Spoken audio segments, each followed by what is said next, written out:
and then the other 2 days were, red. So outside. Yep. right. So I think that's a fair assessment, right?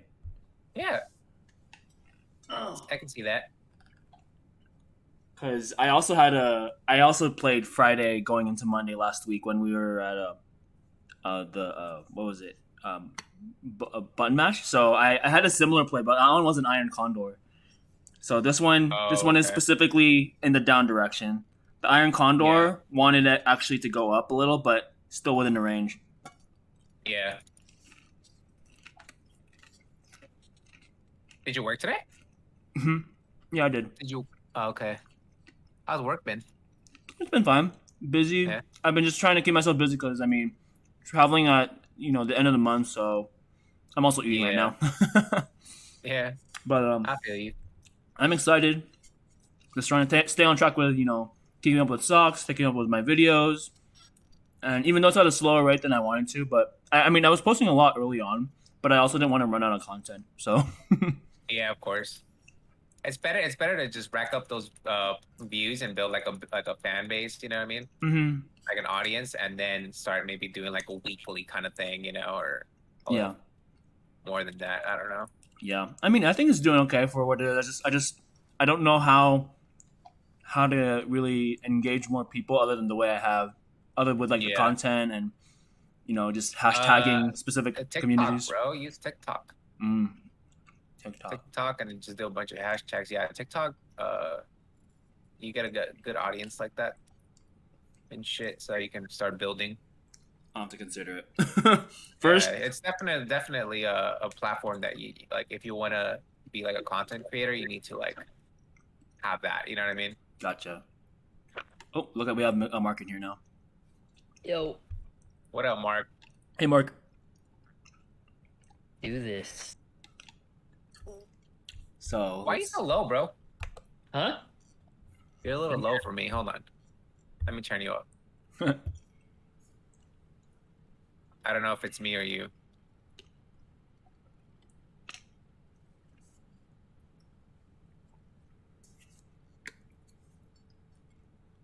I think Mark sounds okay. Okay, I'm gonna turn him up to 200. All right, Mark, speak. To Hello?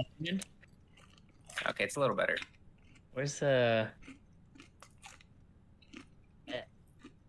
see knives, but I don't know if he's. He was in here before all of us were. He was in the chat group for a short time, and then it looks like he's active. Yeah. Someone tag him on the thing or Mm, on the messenger. sure. And I think Parejina was gonna join, right? Or Yeah, I tagged him already. Okay. okay.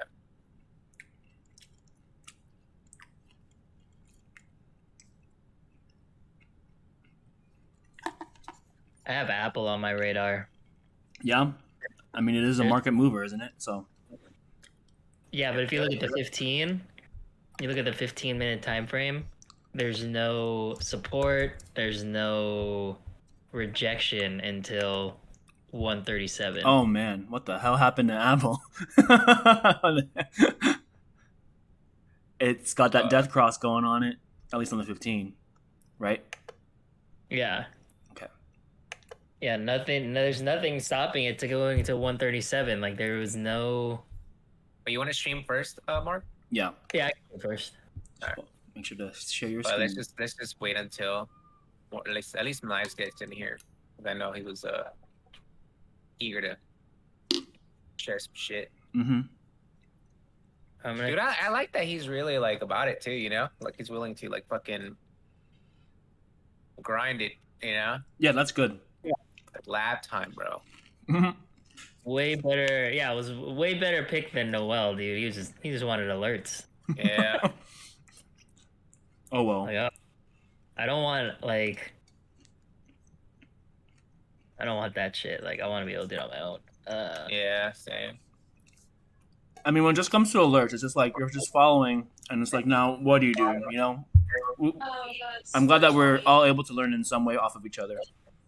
Yeah. All right, so this is what I have. Let me see. I always start now on the daily. All the big day traders, they always mark their support and resistance on the daily because that's going to be the big indicator. So you see that 137 line. I marked that. It's been respected for 1, 2, 3, 4 days, 5 days, 6 days. So to me, I think this is, oh, even back here too, around October. So this looks like it's going to be a pretty good support. So I marked that. Like I said, I was cleaning up my timeline, or I was cleaning up a lot of the charts because I want to just do support and resistance within the range. Like I don't want to go too far anymore, just because it just makes it feel dirty. So this is what I marked up yesterday. And you can see even on the 1 hour, rejected here, came down, came up, rejected, tried to break past again, and then rejected.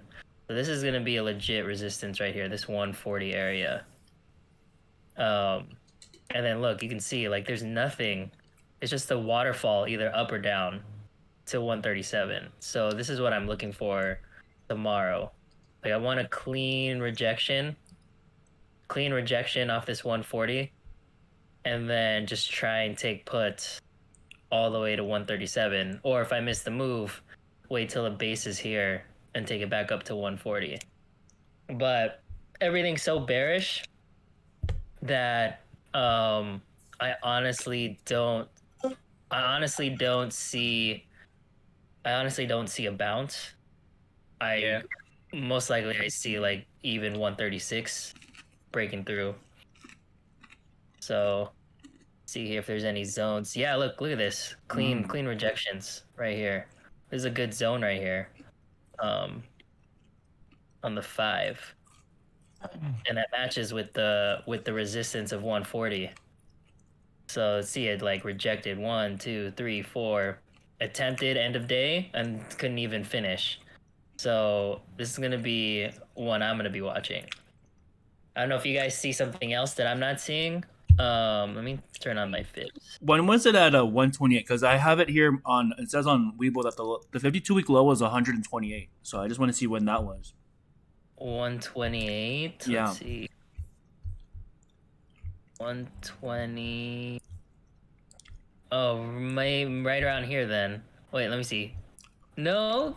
Oh, that's the 21st. Okay, so we're 22. I see 129 around middle of June. Right, June, yeah, right here. 129. Yeah, you can see that right there, yeah. I marked that too. Hey, Chris. 120.96. Yeah. In June, yeah, so that's the low. That's the low of the year. We just got started here, Chris. We're just looking at Mark's Apple chart. Yeah, Cool. I'm glad that. You know how I was just telling you guys, like, you know, I was gonna delete all my support and resistance. So I want to just go within like a reasonable range and not have like a shit ton of lines. So I did that, and I found this really good possible move here. Go to the 1 hour, easier to see. See, like there's no rejection, there's no support anywhere between this 140 to 137 range. So this is what I'm looking for tomorrow, specifically for Apple. And I'm pretty bearish. Even the system is crossed on the 1 hour. So that's already a good sign that this can probably go all the way down to 137, at least as a conservative PT. And then if it goes with the low of the year, then what was that number, Ed? 129? 28. 128, 129. Yeah. Yeah, 128, 129. But I mean, I don't see that, only because you can see right here, there's a little bit of resistance. They're fighting back like right around this area. So if it slices through here, yeah, I can see 128. But this area right here, this is pretty good battle between bulls and bears around this area, this 134.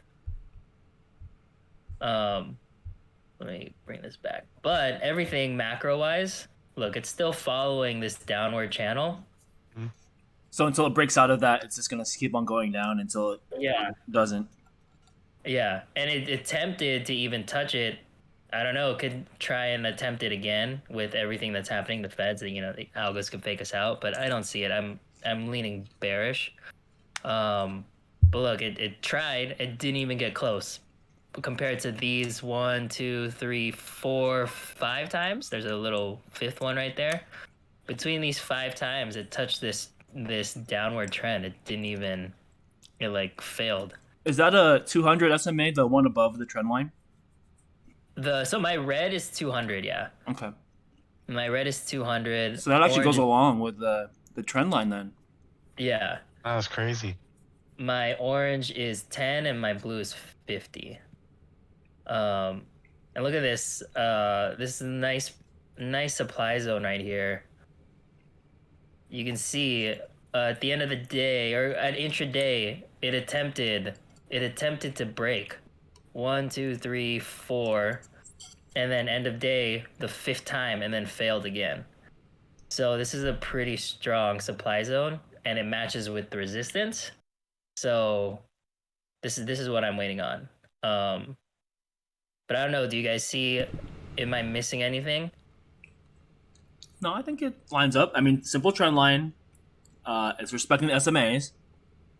I mean, anything you see, Miguel? Nah, I like it. Yeah, me Yeah. too. I was gonna say, do you got your levels for the upside if they do tend to like, yo, where would you see So we got one here, 141. Let's see if that matches the. It should. All my yellow lines are all my macro support and resistance. So let's see. Yeah, 141 to 143. Those are the upsides that I'm looking for, which match here around this date, the 24th of June, and even matches this little gap. So, yeah, 143 would be the top for me. That's if we were to have a bullish run, that's where I'd be thinking of exiting, because you can. Like, I like your lines too. Like that, the fibs is like clean. Yeah. So if I turn on fibs, let's see. This is my 1 hour. My blue is my 1 hour or my 4 hour.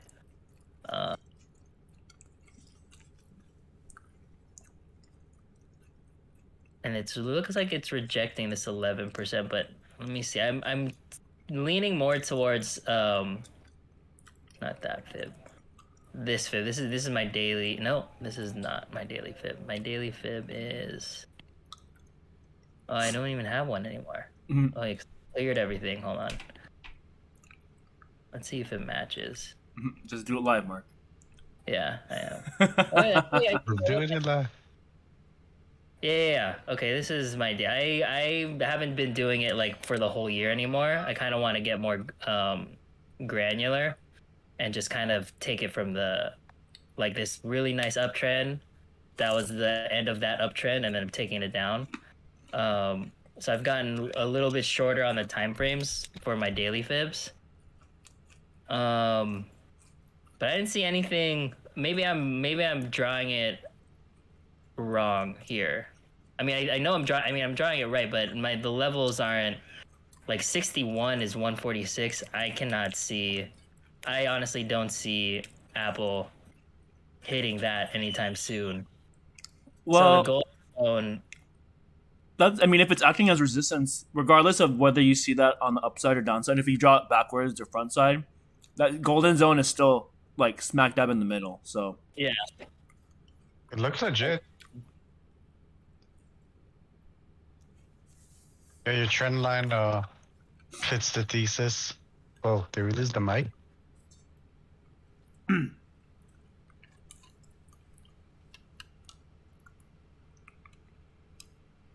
Sorry, eyes is going crazy right now. all good. Oh, okay. She hitting all the high notes. Yeah, hitting all the high notes. So let me know if you guys see anything that I'm missing, or if there's a better way I can plot my fibs. Let me know. I'll just be listening. Okay, I like it. Yeah, because if I don't see a pattern, then the swing low to swing high is what we normally go to, right? Like if you don't see like the W or the M patterns. Yes, sir. I was scanning for W's and M's. I didn't see any by the end of the week. So I think it's whatever algos want to do right now. Unless you found anything, Miguel. No, I haven't charted. I'm probably gonna do it like tonight when Yeah, everyone. I'm gonna probably do something a bit. I wanted to ask. Oh, sorry to cut you off. Like, you know how like Weeble doesn't have SMAs? It does. The Weeble EMAs does. the same thing? Wait up, Oh, it sorry, does? they do. It's the SMAs and regular moving averages. Those are the exact same thing. Oh, okay, cool. Yeah, I was confused like when I'm charting on like TradingView and shit like that. So if we ever refer to anything as MAS or just regular SMA, same exact thing. Simple moving average, MAs moving are the average, same. yeah, they're the Okay. same exact thing. Yeah. So because if you're using exponential moving averages, that's totally different. Well, I mean it's similar, but I don't really use those yet. Yeah, Actually, those are influenced more by like the momentum of the day or the time. So for exponential, would that be more intraday, like shorter time frame moves then, and MAs and SMAs? You can use them intraday, but like I don't like it when it's like choppy. You know what I mean? Gotcha. Like Yep. EMAs are really good when it's like clean, like Mhm. clean trend. Gotcha. But I still like don't really use them. I still like the old SMAs. Yeah, Okay. like it's a lot better. They're more precise. Yeah. And they're useful on all Right. time frames too. I kind of Yeah. want to show you guys this that I've started to realize like, oh, there are ways you can trade off the open, but you got to wake up early and you got to map it out though. That's the thing. But like, so my L that I took on Friday, beginning of the day, I was like, oh, okay. Like if you see this, like I was like, oh, it's bouncing off this demand. Sorry, I'm gonna take calls. But what I missed here was this clean bear flag. Look at that Damn. clean bear flag. Mhm. And then boom, it just tanked. So it's like if you watch this is how like Hugh and like Miguel and like that's how I've been getting my levels like early in the morning. So I'll go into pre-market and I'll just look. Like even like let's go back like a couple of days. Like pre-market right here. I am looking. This is why I have it red. Red is my like short-term resistance and support. Yeah. So right here, you see that? There's a resistance right there, support right there. Mhm. And so I was just looking for these levels right when it opened. And sometimes, sometimes it doesn't work out. But if you're really itching to like play the open, like this is where you would want to really analyze. Like look, it bounced off this support or resistance that became support. Like it bounced off it clean. Well, And then just went. Like I would have probably gotten out here. Yeah, maybe gotten out. Thought of getting out right here. If this was me, I probably wouldn't have taken all the way to the top. Yeah, the second green candle and then leave one runner. Yeah. Turn on your SMAs, Mark. I want to see something. Turn on your SMAs. It's kind of similar to that opening range breakout move, Bade, that I've been showing you. Like that exact getting support and resistance in pre-market, it works until like the orb gets broken, kind of like supply and demand. Yeah. Yeah. Let me turn it on TradingView. I'm gonna switch it back. Yeah. What are we looking at? We're looking at SPY. Yeah, we're looking at SPY. Okay. Let me go SPY. Now use that same example, and I want to see the SMAs what they did. Do it, and then like let's see it on all time frames, like the 5, 10, 15, 30, and the hourly. wait, Mark, were you actually using the EMAs though? Is that why you have it there? I use EMAs sometimes. Like when I'm already in the trade, I'll turn it on because I want to use it as a way to maintain my trade. Gotcha. But I won't use it to enter. Let me go back to TradingView. And so What that happened to knives, bro? Just died.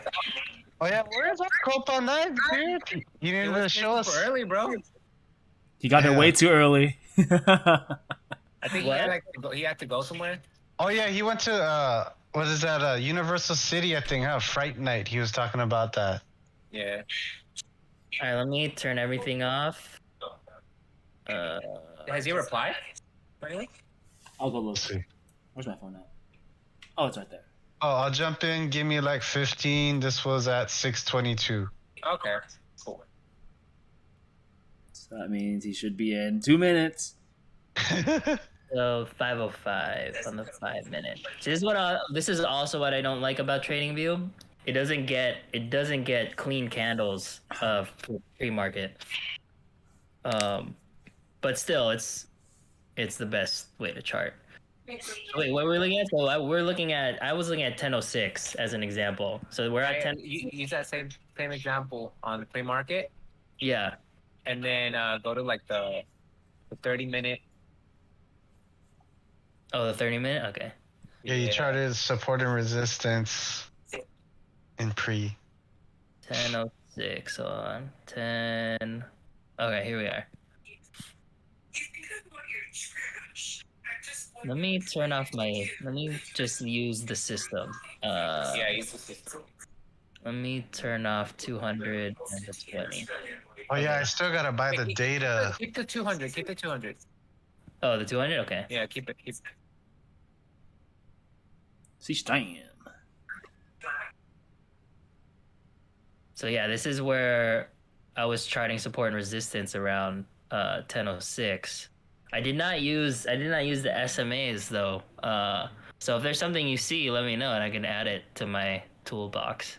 No, I just wanted to see like if there was a way you could have played it with just the SMAs and see if so the yellow's pre-market, right?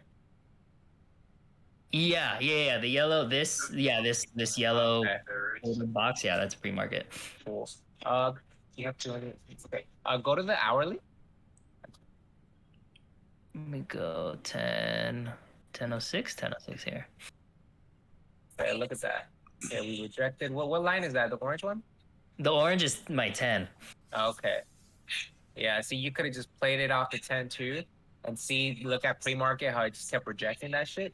Oh yeah. You know what I mean? It respected it all day. It's at the top of that first red candle. Dang. It respected it all day. Yeah, Yeah. that's crazy. Oh, that was Friday, wasn't it? 10:06. Oh no, that was Yeah. Thursday. Yeah. Oh wait, Is that the system right there? That losing track of cross, this orange line with the blue? Yeah, that's the system. And look at the system fucking playing out on Friday, dude. Okay, Hard. yeah, Friday. Yeah, that's when I was really respecting the lines. Couldn't get past. Like then look, it even rejected the 200, and then right when it crossed, it was like boom. Yeah. It's over. Yeah, anytime it fucking candle hits a 200, whether it be like fucking 1 minute, 3 minute, 5 minute, it's gonna respect it like really good. Noted. Yeah, dude. 200 is strong. I'm gonna switch out. Who's next? So Apple. That's what I'm looking at. That's my ticker for the night. Whoever wants to jump in. I'll I'm probably go. gonna go last because I also want to chart shit Okay. and have us get ready for tomorrow. Yeah, that's a good idea. Alright. I'll go next. I have my Costco stock. Let's go to the Weebles. Go live. All right, go ahead. Let's look. So I have 2 iron condors on Costco right now. I actually, so the play I had last week, I closed it too early because I really didn't think it was going to respect the trend line that I drew, but soon enough it did. And I was like, God damn it, this was free money. So I'm actually going with iron condor this time. Because what happened, let's see, where are we? Okay. So I had an iron condor. So basically, I just wanted Costco to stay below 490. And it actually got above 490 right there. And that wasn't the day it scared me out. It was, I believe it was Wednesday that thing I did. Let's go look again. Oh yeah, right here, right here.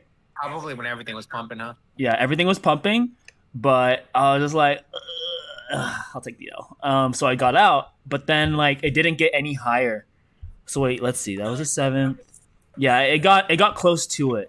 So, but literally with the call credit spread, it just needs to stay below. So unlike a buying a put, it just needs to stay within the range, and as long as it stays within your green range, it'll be able to. You can close it at a profit, and as closer you get to expiration, you can close it at maximum profit. So, Wait, Ed, what did it reject? let's see. Right here, 493. Do you see that? 493 right there. Yeah, but what was that a fib that you had already, Um, or did you just draw that fib? let's see the fibs. These I have many time frame fibs, but this is like this green one is probably the daily, or the daily from COVID low to all time high. That's where it is. Yeah. What?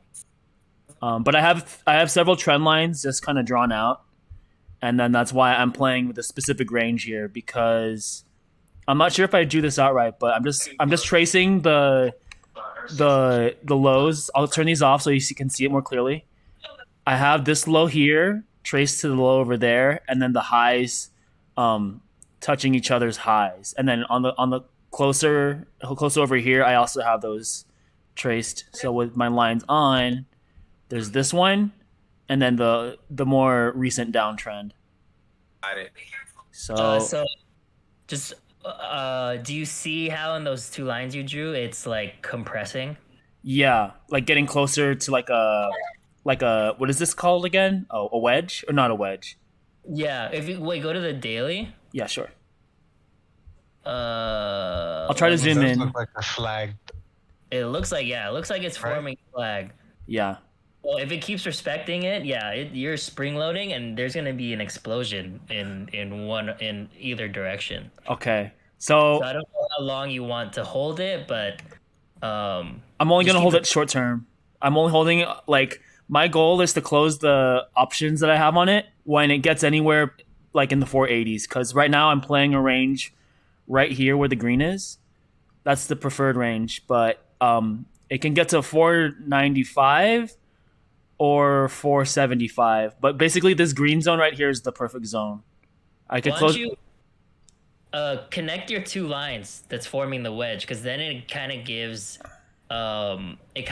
you a projection on when this wedge may complete, and it explodes. Like obviously, price action can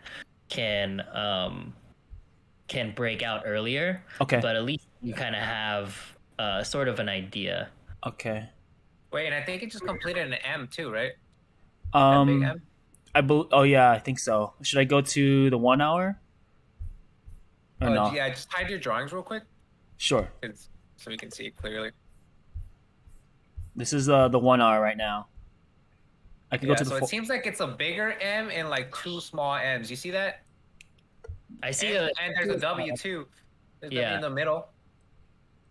Okay. Yeah, I see an M at the very right, and then I see that there's a possible bigger M 1, 2, 3. forming. Yeah.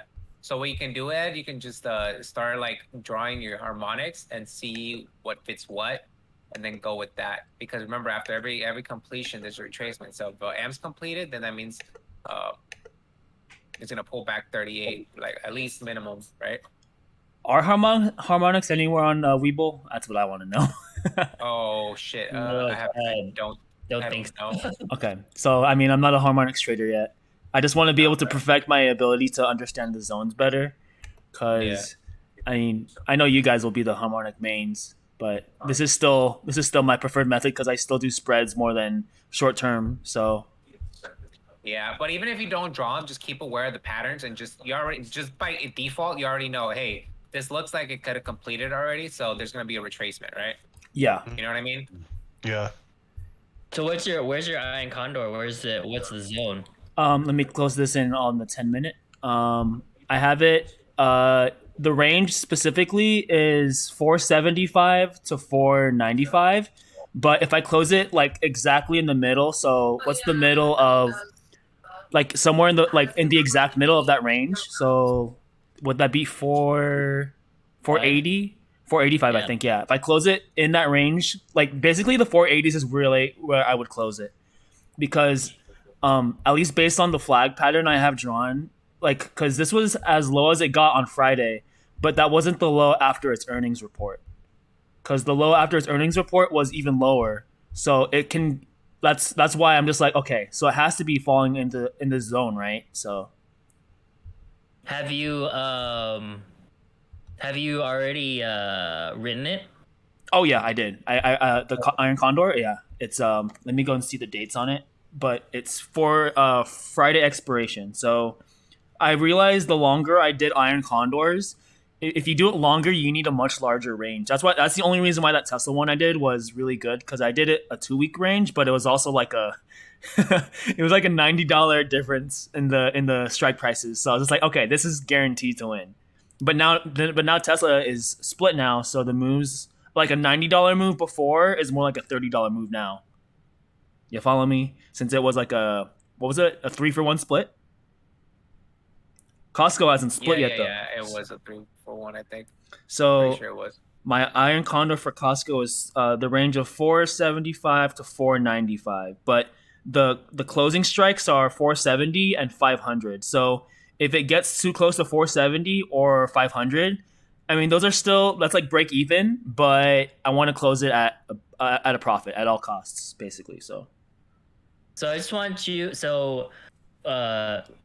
In addition to Miguel's harmonics, which I'm realizing now are really good when you couple it with balance theory, like then you would have a real idea of where it's gonna go. Like, have I talked to you guys about balance theory yet? no, actually, I want you to explain to that. That thread about supply and demand, and there was some balance theory stuff. I'm gonna try to close this out. By the way, I'm gonna try to close these lines. So I'm gonna okay. I'll stream, and I will stream it on Costco. And then because with balance theory, you are technically forming a harmonic, because it just keeps ranging in those in the theory, and so you would have an idea of where it can head, if you add both of them together. So to look like that looks better, right? Yeah. So what date is that? I mean, so projected date would probably be 18th. Looks like 18th. So that would be sometime next week, hopefully. Well, assuming I'm already out of the trade by then. Let's see. I'm really trying to get that bottom there. Or maybe the 20th. Maybe not. Maybe the middle.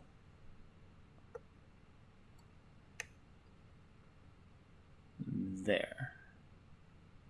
That looks... so... Okay. That's not next week. That's next week. Yeah, 18th is going to be this week. 18th would be next week, like not this week, but the next week. Okay. Yeah, the week after. Because this week is the end of this week would be up to the 14th. Okay. Okay. So, do you guys think my play sounds sound so far? As long as it respects the trend line, I shouldn't fear too much. But I would like to close it, because my actual goal is to close one once it gets to 480s, and then leave the other one running unless it looks ugly. Because I feel like we're to expect more downside this week. That's just based on the, what is it, talks again? FOMC, anything else? SPI. And then there's, I think CPI on Wednesday, right? Yeah. So like if Costco goes up on Tuesday and then comes down, then it can respect my zone. But yeah, that's what I have so far on it. Every time like I got chickened out of a Costco play, and ended up playing out just right. So I'm just like, all right, I got to stop chickening out of these, because these are actually profitable. Yeah, I have conviction, man. Yeah. My weakest days are Friday, because statistically, I really do bad on Fridays. So when you guys were fucking banking on Friday, I was like so sad, because I was such a pussy. I didn't put my AMD, dude. My AMD puts went like 120%. And it's so funny because like that night, the Thursday night, I think, where we fucking charted, I told Ed, yo, AMD just hit the put trigger line, and it's gonna, and I showed him where the fucking line was, all the way down to 58. Oh, that's right. That was the night when you went ham. Yeah, dude, I pulled out so fast. I was like, Fridays are my worst days. Like I need to just scalp, and then like the whole day, everyone's making like 100%. I was like, damn it. I Dude, think on Thursday night, bro, we found like all the plays that we found that night. We yeah. just fucking did over 100, dude. That Target one, I wish I got into that one because even though it didn't really move much after that, like that was like The initial instant. drop was intense, bro. That shit was. Yeah. That's how I was out. Yeah. Good. Because we already had the C to like the C to D was already completing, and that's all we needed, bro. And that shit was bank. Yeah. Right. And then Netflix, and then Tesla too, bro.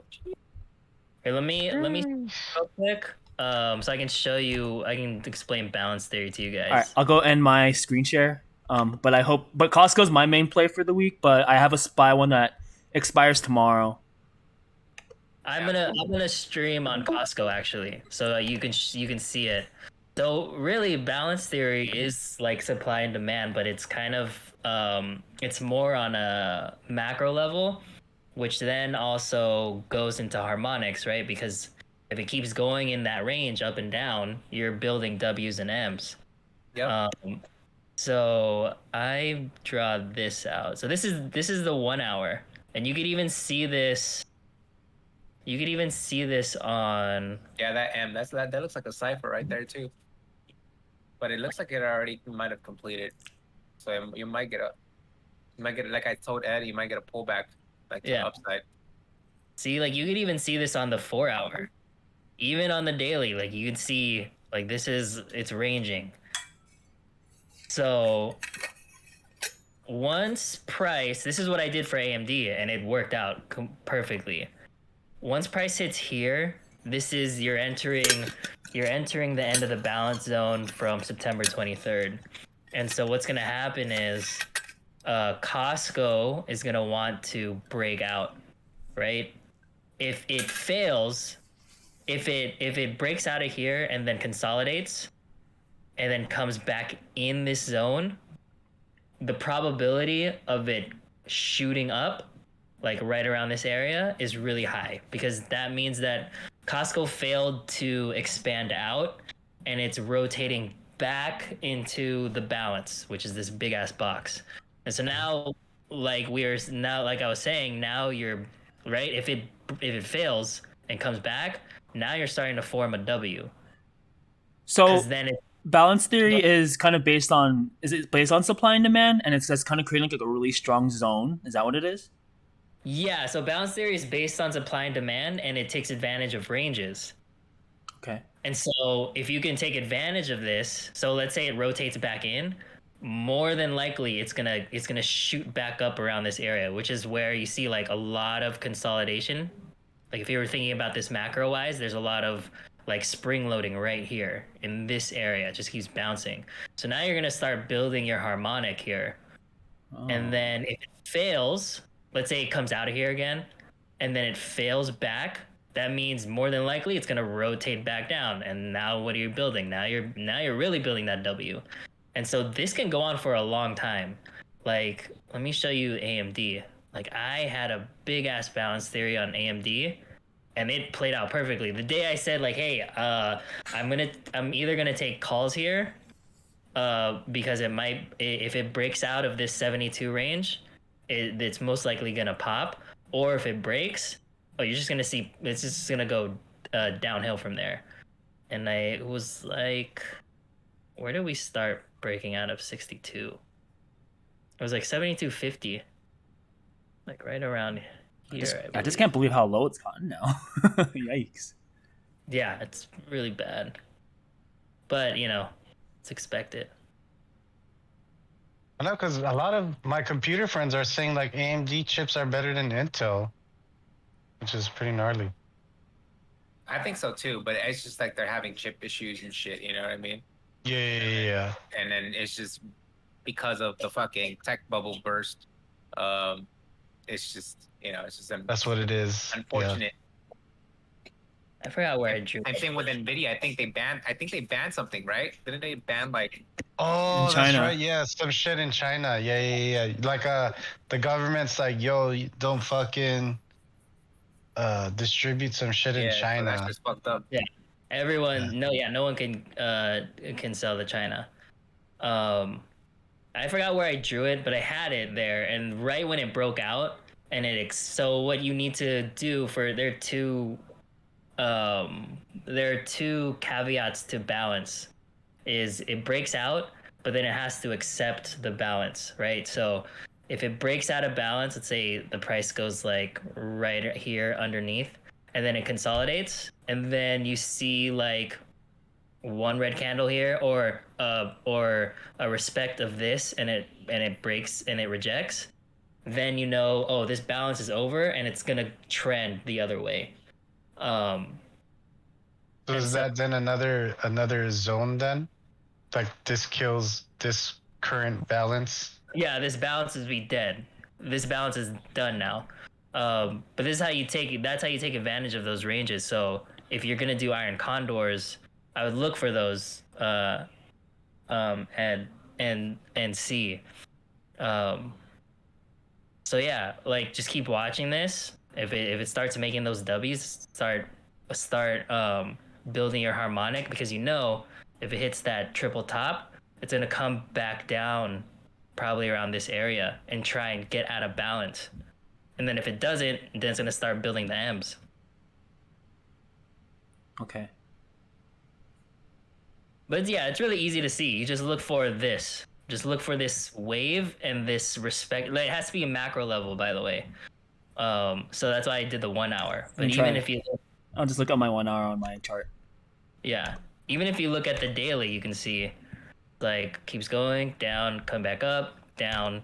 Most likely, it's gonna right if it accepts itself in balance, it's gonna just pop back up to this 491 level, which you have, right? You're 495, so it'll most likely right now. I think you're good. I think it can stay. Yeah, I think I'm expecting a bounce sometime in the week. I just don't think it's gonna happen tomorrow. So that's what I'm playing out for, and hopefully it actually does work out this time. All right, that was it for me. No, I like it. Thank you, Mark. Thanks, Ooh. Mark. All right, Yeah. guys, your turn, bro. Oh shit. Let's go, party. Ooh, ooh. Let's see the orb or whatever the fuck you use, dog. Yeah, we still don't know your style. I didn't really do it or, but Miguel was talking about news plays, so just real quick, I'm gonna probably hold up. Where is the share button here? Oh, hold up, guys. I'm getting a call. Give me a sec. Okay. Okay. Oh, you guys see my screen? Let's take a look. I see your screens. Oh, screens. Okay. Where do we start? Yes. So we're talking about, I think in the chat, some news plays. So Raytheon, I gotta fix this and put the actual derivative chart. So yeah, normally when I chart stuff, I'll always have like the stock chart, obviously, and then I'll have like the derivative options contracts. So it's like, you know, I can get in and out of my plays. And I normally have like a watch list of like 3 contracts per level to the upside and the downside. I'm gonna probably do it tonight. But anyway, yeah, Raytheon. I didn't see anything perfect here, but just charting real quick. Is there any way you can magnify the screen? Sorry. Oh, what's the hotkey for that? That I wouldn't know. I just use it on. I think you're sharing your desktop, so if you have to actually share your program. Oh, okay, my bad. Let me 1 second. Oh, that must be it. So if you go to close my stream, huh? So stop streaming, and then share screen, and then share Weeble, actually, huh? Yeah. Yeah. Okay. Yeah. Is that where you? Yeah. Much better? I think it's the same thing. It's the same thing? Hey, hold on. The same thing. It's because it's my layout, that's why. Oh, that is your layout. Yeah. Yeah. This is your like, if you see, I'm showing like the whole. Yeah. Yeah, this is like when I trade, like this is fucking my whole shit. Damn. Can you extend the window. Just like pull it Actually, from the corner. yeah. I guess I'll put it back later. Oh shit. Uh-oh. No. Whoa. There you go. Oh, did I lose my chart? Hold on. No, I think I see it still. Okay. Oh, interesting. Anyway, I guess I'll fix it later. Fucking weeble. Anyways, let me. Sorry, it's just more presentable, and I can't really read anything because everything's so small. Right. And I should have just did there this you on go. Trading View. Okay. So small. All Wait, good. pull Way it to better? pull your window the right side and pull it all the way to the end. Ooh, ooh, ooh. Oh, Go, yeah. a little bit better. Yeah, they're fucking up my shit. Nah, I'm just kidding. I'll just make it back. This one's real simple. Pretty much. Hold on. Where am I hourly? I'd probably take calls at 82.93, and then if there was rejection here at the 84.58, at $84. So 30 is you're looking at the 30-minute? Yeah, 30-minute. I didn't really draw a trend line. I mean, you could see a down. I could see a double top and a downtrend. Yeah, forming. on the daily. Where did I made a nice one. Hold up. Actual fit. Oh. Where'd my Fibonacci go? Oh. That's what, the 30-minute. Yeah, the 30-minute. Yep. There's that consolidation in that area. Right here, huh? Good play, yeah. Yeah. So I'm thinking, right, like around the 83, 84 level. Reject here, 83, 87, 1, 2, 3. 3 times. Yeah, oh, even more, yeah. Yeah. Pretty... 1, 2, 3, 4, 5, 6, 7. So yeah, like normally when I do chart stuff, I'll just try to keep it simple and get levels to both the upside and the downside. And if they don't hit those levels, then I'll just rechart or don't trade at all.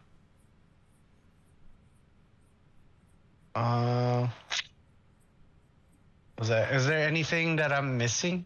Probably like are my MAs correct? I saw you guys had different. What are your values? For the MAs. Yeah, what are your values? 5, 10, 20, 50, 120, and 200.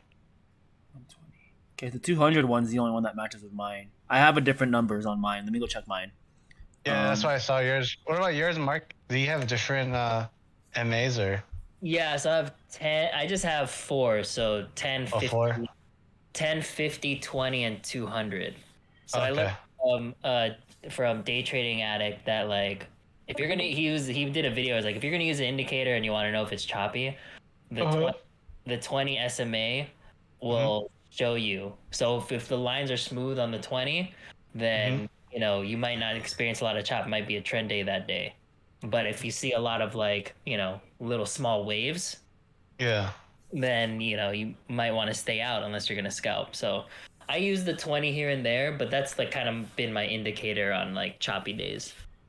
Chris, my numbers are 8, 21, 55, 113, and 200. So 200 is like I think the most common for everyone because that's universal, huh? For all of them. That's like the overall. It seems like, huh? Yeah. For the system. So I'm not sure if you guys will remember what I was saying about the 3-minute chart and the 55 SMA on Friday. Every time when there's a big drop like at the start of the day, and then like the SMAs need to catch up and all that chop. Well, in that chop, the 55 SMA, every time the candle even touched the wick on it, it went all the way back down. So like you could have played any ticker, watch that 55 SMA and played puts on it. So that's why I was like, yo, Tesla. I could have made like a $2 move down once it touched the SMA, but I didn't. But that's for me, yeah. What I for me, I always use the 5 MA as Oh. like my. Huh? Miguel, we're just comparing SMA's values. Oh, okay. I think I'm Yeah, using for me, values that you gave me. That's why I stuck with them. Yeah. I I think should there's probably do that. an M on your ticker. If you Oh yeah, what's your thesis, Chris? I didn't hear it. Oh yeah, so my thesis was, remember how we were talking about some news plays? I was like, oh, I wonder if I should look for some like defense stocks, so like Raytheon, LMT, and shit like that, because possible war. So I was like, oh, I wonder if there's like any like puts or calls. I was just telling the guys like, I'll just like draw a simple fib, and I'll be like, okay, if I see, I would play calls at 82.93, and then I'd play puts at around 83, 87. So I try to get like 3 levels to the upside and 3 levels to the downside, and have like a watch list of contracts. So I'll probably do that tonight and then update y'all. But yeah, my play was Raytheon. there's an M on that 30 that's so big, it's like sticking out. I want to know if it's Right here, actually, huh? yeah. Boom, boom. Yeah, Damn. I see it too. I should draw it. But yeah, like that's crazy how you guys are talking about the different MAs. Like I'll normally use the 5, so it's like if it's below the 5, you play. Is it calls or puts? Probably calls. Yeah, calls, and then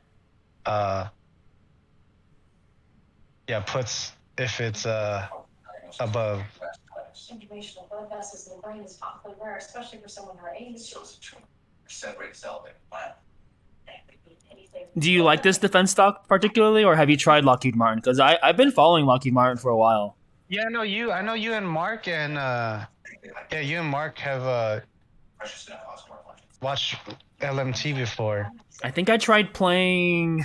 Damn, what was it on it? Leaps on it. It was either Leaps, but I think it's it actually is somewhat range bound, but you would want like a large range, because it gets to 380s and then it jumps all the way back up, but then it stops somewhere in like the 340s. It's a ticker symbol is LMT. Right. I'm actually going to take a look at it myself. I did it when I was just doing news, and then I was just like, nah, news doesn't work for me. I'm in TA. TA is my bread and butter. Your BMB. Yeah. Yeah, my B&B, man. Technical analysis will not shake you out if you stick with it. Because then you could take the news, and then Algos was just like, oh, okay, we're just going to flip it on everybody. Exactly. On earnings, like, earnings, you could have the shittiest I know that's the worst. Yeah, it's like shitty earnings, or like it'll beat, but it'll still fucking drop. Like Yeah. I'm glad I played both, you know? So it's like, oh. I actually have an idea for earnings. So this, you know how I'm all about, put credit spreads, call credit spreads, and Iron Condor. I was thinking of straddle, no? Yeah, a straddle, but would be the best. my problem with straddles though is that you have to buy a call and buy a put. I'm more about selling options, because even if you hold it overnight, and assuming the stock goes into the direction you want it to, you still actually make money, because if you're buying, then automatically, if you're holding something overnight, it loses value on theta automatically. But if you're selling something, then you gain the value instead of losing it. That's why I'm trying to find a sell version of a straddle, and I kind of made one with Iron Condors, but a reverse Iron Condor. So I'm gonna go look at that. I'm gonna look at options. Huh? You made it up. You gotta put it. If you made that strategy, you should make a video on that. I need to put it into practice first, though. You might be the system. You're gonna be that guy. Maybe. The system. Come to my page for free so people don't get scammed. I like it. So, okay, here we go. It's called a reverse Iron Butterfly or reverse Iron Condor. I mean, so I'm not sure if you guys checked Option Strat, but there's a dude named Tech Conversations, and he always uses Option Strat. So he always creates the spread of whatever option it is, and you can see how profitable it is. I actually put it in my last video. It's free to use. It's called the Inverse Iron Condor. See, similar but wider unprofitable range and better profit range. So basically, I mean, with any what do you call it, earnings play, you can count on it, not being still, whether it goes up or down. So, but if you don't want to guess up or down, maybe you just need to pick a decent range where it's not gonna hurt you if it goes $7 one way or $7 the other, because it'll be profitable. Actually, I could just, let's see here. I'll just put. Can I share my screen for a sec? Yeah, I already closed my stream. Okay, share your screen. It'll be, there we go. Okay, so check this out. You see that shape there? So Yeah. so you can create your own. So let me just what has a earning soon? Tesla. Isn't Netflix coming up? Oh yeah, it is. I think that's next week. Here, You're still swinging Netflix, right, Miguel? So let's see. So you see, there's the calls. So this is the call credit spread here. I'm sorry, put credit spread and call credit spread that way. So the green zone is, so basically in between 200 and 250 would be bad, but if you get anywhere in between these two, bad, but on the ends, good. So you would want to bring those in and bring this in, and then maybe this is like what I have on Unusuals. This is options profit calculator, huh? Yeah, exactly. There you go. So so when you normally create an iron condor, it looks more like this. Iron condor. You see? So you could actually choose the expiration dates too. And you can visualize. You could actually choose the price ranges too. So obviously you want your option to stay in the green. That's why with iron condors, you want to stay exactly in the middle. And if you bring that range closer, it becomes more profitable, but there's also going to be more red zones. So you can do the same with any other option. It's just because I'm playing with a range here, you want it to stay in that range. But basically, my idea though with what do you call it, earnings coming up, is playing these specifically, the inverse versions, because where you want to stay on Final Destination, on these inverse ones, you're trying to stay on the sides of the stage. You follow me? Yeah. So that's why I put in the picture. I like that edge guard. Yeah. What if the shield drops and just fucking nuts your shit, dog? Well, then you play the inverse, because then you are gonna be a winner. But yeah, this is regular straddle. When you do regular straddle, you have to buy both. You see how this is buy call, buy put? These are gonna move together. So that's why that fucking Nike lotto was fucking payday, bro. I know, that's crazy. When you called that, I was like, oh shit. Yeah. So it just dropped, right? So basically with these ranges, I'm just gonna try and figure out a good range where I'm okay. Like I'd probably choose like maybe a $10, maybe $5 range both ways. So that way it'll actually be profitable if it gets on one side of the trade. Got it. But we don't have major earnings until 2 weeks from now, because when we go on vacation, that's when the Googles and your Amazons. Because I mean, this week is what, banks? I put in on the floor. Yeah, I think JPM nice. this week. Yeah, we have. There's Delta, there's Citibank, PNC, Morgan Stanley. Yeah, but for sure next week though, that's Tesla and Netflix.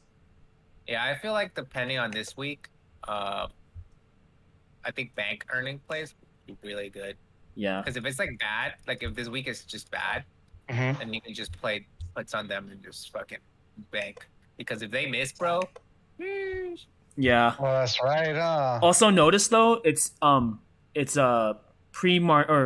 open, it says, I believe. Let me go look at image. It says before open on Friday. So if you want to play any of those, you would have to do it on Thursday. And so the reason why I suggest selling contracts though is because when you're selling, you actually make a lot more than you do buy. If you're buying, that means it's expensive to buy. But if you're selling contracts, you get like destroyed, huh? Yeah. Chopped up. Yep. So even by Friday, if you play any one of those bank plays, and you're selling the contract, then the implied volatility goes way down, and you get to keep more of the premium, assuming it's in your zone, or assuming it plays out the way you want it to. So I might try one of those out if I have any buying power to play around with. Nah, that's a solid strat, bro. Yep. Inverse Iron Condor. I gotta do my homework on that one. Yo, what up, Knives? Yo, sorry I'm late. All good. You didn't miss Are you much. good? All right. You wanna share it, bro? Yeah, let me just set my screen up a little bit. So Yeah. what I was telling you guys about this surprisingly bullish signals that I'm seeing. So I don't think anybody actually thinks that the entire market's gonna have like this ridiculous crash in the next week. Like I don't think it's very likely it's gonna happen this week. Maybe And not we're this actually- week, but maybe soon. like literally in the next couple of days. I think it's pretty unlikely. Share your screen. There it is. Well, when's the next Fed meeting? In November, right? Isn't there a meeting this Thursday?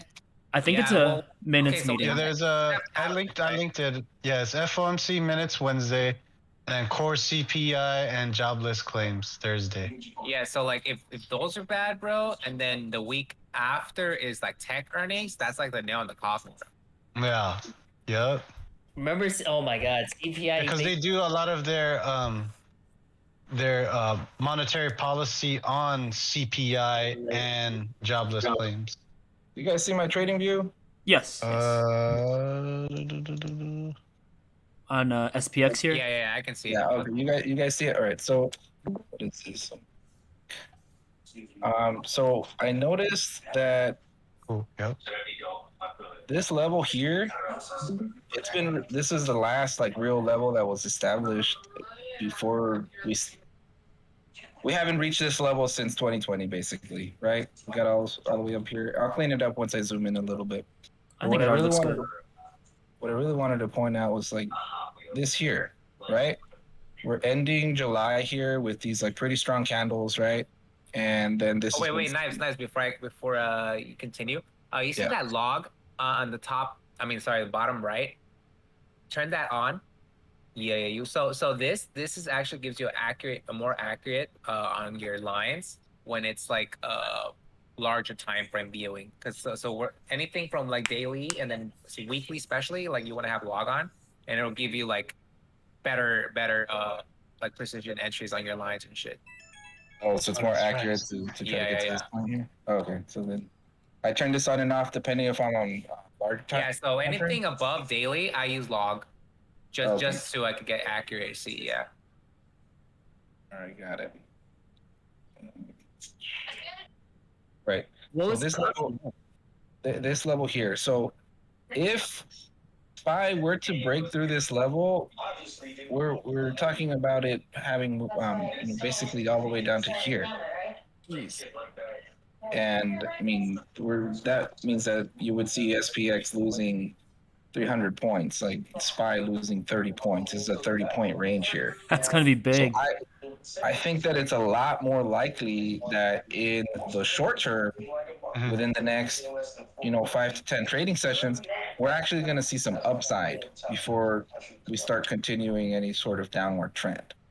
And what I was noticing, if I switch over to my browser, do you guys see that immediately? You probably might have to reach. Yeah, not good. Yeah. I think this Discord is whack like that. Yeah. Okay. So Yeah. 35.84, that breaks, and we're in COVID territory. 3.5. So that's like SPY 3.58. Yeah, I would say more on the. This is like, I guess, the start of this range, right? Do you guys see my cursor? You guys see that? Yep. Yeah, we see it. Yeah, This is the 3,500. Yeah, this is the actual zone where it's gonna have support here, but we enter it at this level, 3588 ish. It's more of a zone than an exact level. And here, if it breaks 3515, like that's when we're going to see significant downside. And we're so close to that level right now that I feel like in the short term and based on the flow, not just I feel like, I'll show you guys the flow in a second. It's just really unlikely that we're going to see a continuation of downside. Like we've been on pretty significant downside. Even this weekly candle is deceiving. This is a really, really ugly green candle in reality. The majority of the volume of this candle is like around this side, and you guys saw the way that the action was on Friday for SPX or SPY. Go down to the 5 minute. Ooh. I think you click auto on that one. Where do I do that? Same. Yeah, there you go. And easy mode. Yo. Oh yeah, that's definitely helpful. Man, I have these engulfing candle indicator, really, really simple, but it kind of made it clear to me that on the weekly, we haven't had a single engulfing candle besides, sorry. The last engulfing candle we had was actually a bearish engulfing candle here. And there hasn't been a single other weekly candle that has engulfed the previous one since, and we've been on the downtrend. These were relatively low volume rallies. If you go into the smaller time frames, you'll see that they're kind of weak. I'm sure you guys have seen what sentiment has been like on Intuit. On FinTwit and stuff like that. You know, people have been expecting this move for quite some time, and we got it. But if we go to, so stop streaming, right?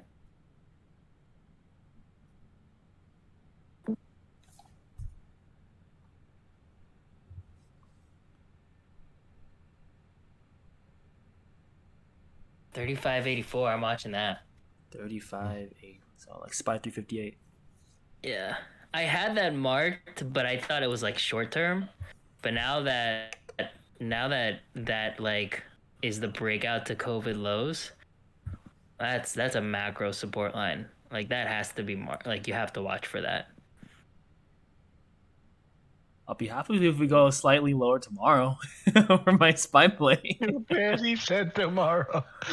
Just tomorrow, and then the rest of the week can do whatever it wants. Because I'm actually holding puts overnight, but after I noticed that level, I'm just thinking like it's continued downside is a lot less likely than thought originally. Well, like what I said is like because last week was 2 green days, then the Wednesday was both green and red, and then we ended off red. What screen are you guys seeing right now? It's your stream pause. It's a loading screen. Yeah. Yeah. I think you killed your and then get the desktop view right now for the page, right? The browser. Yeah, so I think you might have to reclose the stream and then open it start again with the browser window. I'm watching futures right now, and held puts overnight's not doing too bad. I mean, we closed SPX at 36.39, or let me see. Let me make sure. I think it was like 361 on SPY. So. Yeah, 36.39. Yeah, we closed SPX on Friday 36.39, and futures is been 3 hours in, and it hasn't broken 39 yet. 36.39 yet. Okay. Yeah, well, at open, I think today we dropped 30 points like immediately, and then it's just bouncing off the 78. I'll show you guys after match is done. I mean, the big moves don't really happen until FOMC. So, I mean, I can see that lining up with what Knives is saying. Not expecting the big drops just yet. So they still have to give market hope, and then they can kill all that hope in November. I mean, yeah, dude, CPI was only off by 0.2%, and then we got a 3% drop. Like, that was insane, man. The smallest inclination that CPI isn't good, dude, we're knifing. That's on Wednesday, right? Yeah, I believe so. Yeah, CPI is 1.6. Good. Oh, he's back. Yo. Yo. Technical. Oh, there we go. Watching. Watching. All right, now I should be sharing my screen on flow page. On mine's thing, it still says loading. Yeah, I Yeah. got the caution errors thing. Says stream you're viewing currently has reduced video. This may be due to network condition. That's weird. Me.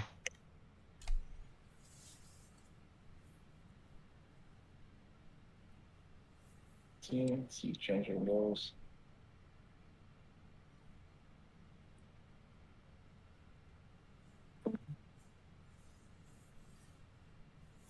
Is Facebook still your best play of this year, Miguel?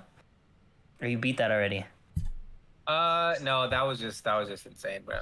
I mean, in fact, yeah, it's just it was 20,000 off Facebook in one day, bro. One day.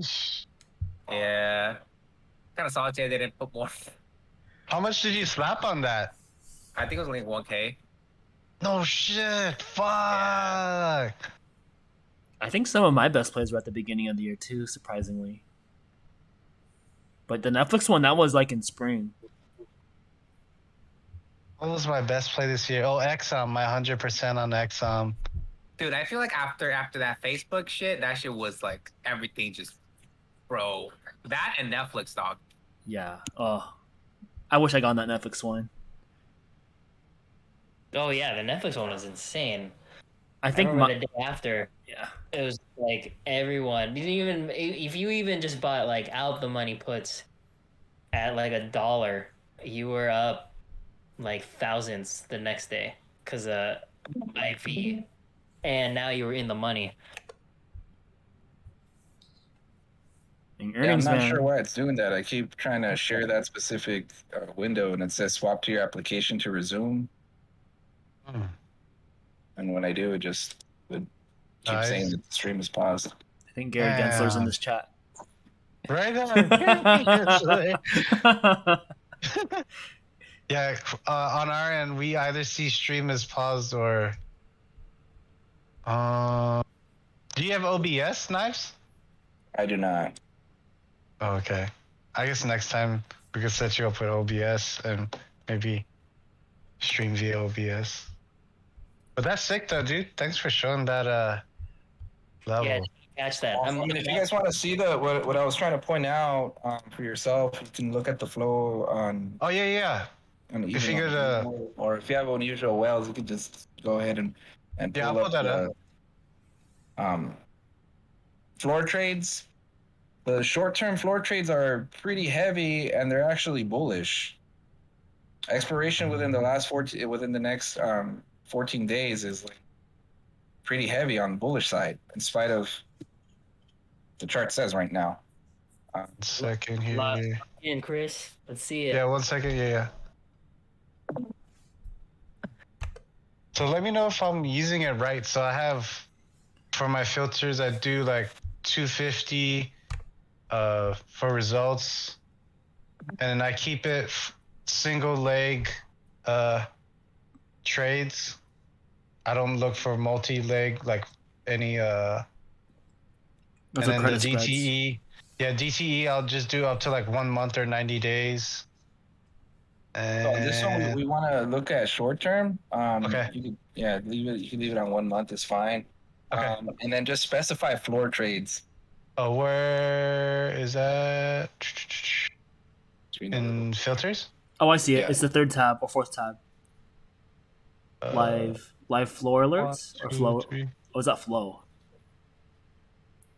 Is it flow or floor that we're looking for? No, that one was flow. Live Oh, flow. you want floor, right? floor Trade. trades. You said? Which one is that? Or if you go all the way to the bottom, and when you're looking Okay. at your filters, Uh-huh. on the left hand side, Okay. So you want to go to your filters. Oh, filters, got you. and then go all the way down and then Okay. just turn on Floor only. floor only. Yeah. Okay. What does that mean? Floor only.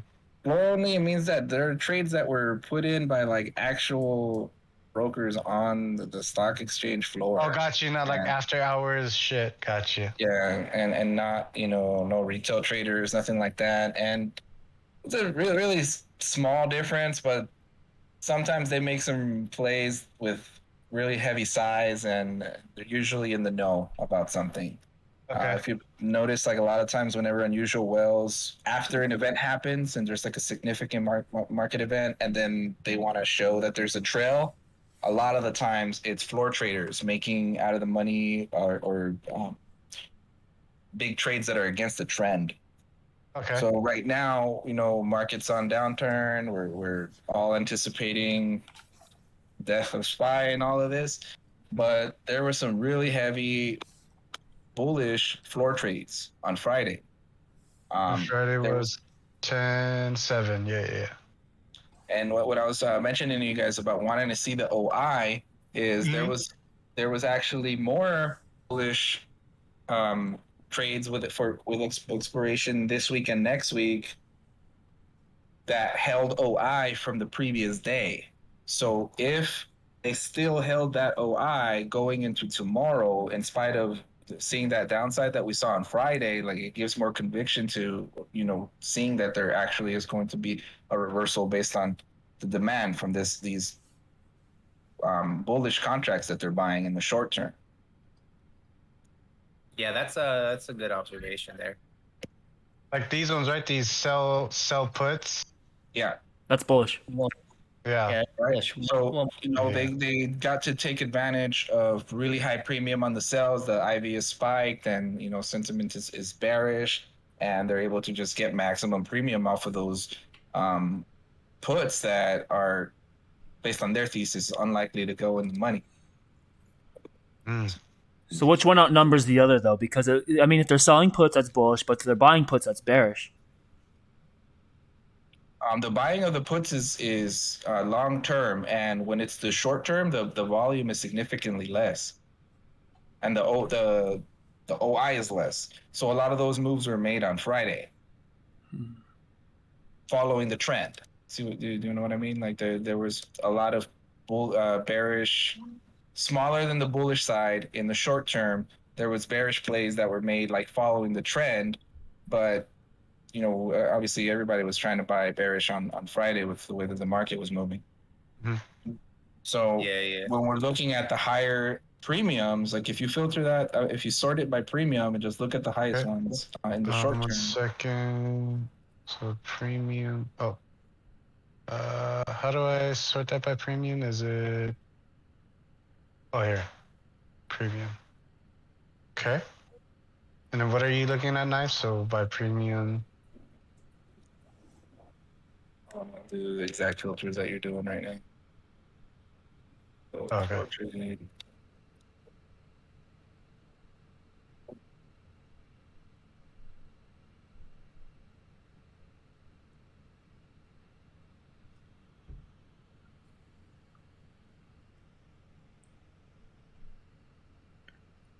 All right, so you see that long-term put?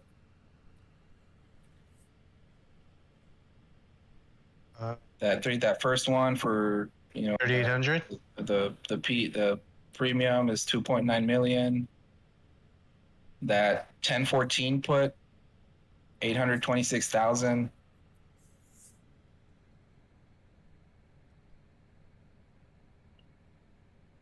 Are we looking at the same thing right now? He's looking at I see SPX. 1021. Oh. Are we using at SPX or?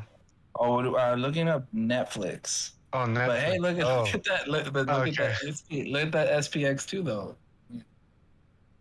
I wasn't even meaning to show that, but to mention. Yeah, I remember you were talking about. I thought you were talking about SPX for some reason. I'm just gonna reconfirm that Netflix earnings date. I'm pretty sure it's next week. You guys see how that short-term flow on the puts is also bullish on what he's pointing at right now? Also, right now these 3,800 sell puts. Yeah. So like for instance, if you're gonna use this, right, part of your thesis, so would you say if you hit 3,800, you would buy calls, or if it breaks 3,800? I think based on that, you would look at it as if it's moving down towards the 3,800. We would expect it to bounce off 3,800 to keep going higher. Got you. It's moving down towards it 3,800. But what did SPX close at? Let's see. 36. 39. Yeah. 36.39. So those are like sold as deep in the money to just make money off of the premium. So we would be looking at the break even on that as the price to bounce off of. So if, I can't see on your screen. So it would probably bring it up to like 3.7. Because again, you get the premium off of selling a put because that's a cash secured put.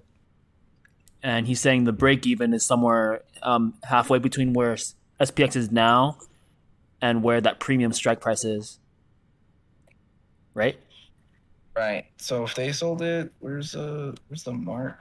What I ask is 143. Should I stop sharing and you share, or? I'm trying, but it's not.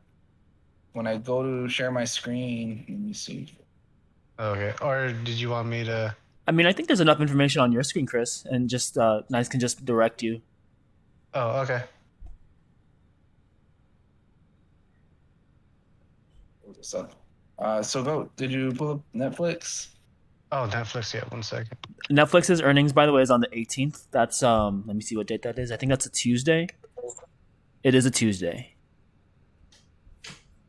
I wonder why I only got one thing. Because I did premium.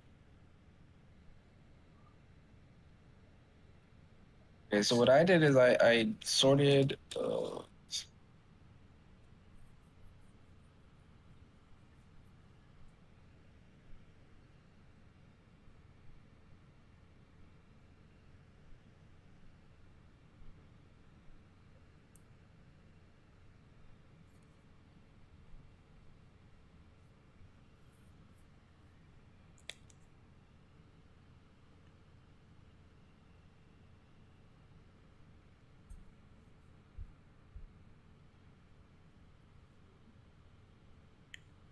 Go to Netflix and then go to view more. Okay. Oh, that's that blue button. Yeah, right under. Yeah, there you go. And then scroll towards the bottom. It should have the top 10 floor trades. Oh, here it is. Okay. I don't think you can sort that, but yeah, I don't think you can sort it. But if you just look at like the higher premium ones, right, it would be that put sell, 2.94 million. Yeah, 2.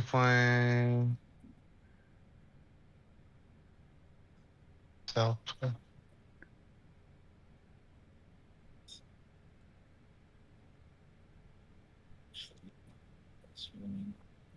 Oh, here, 2.94 million. Yep, 310. Floor.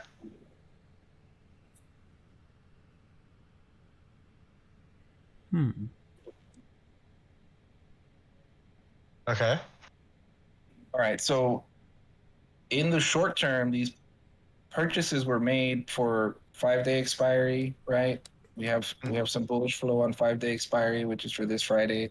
You have that 207, right?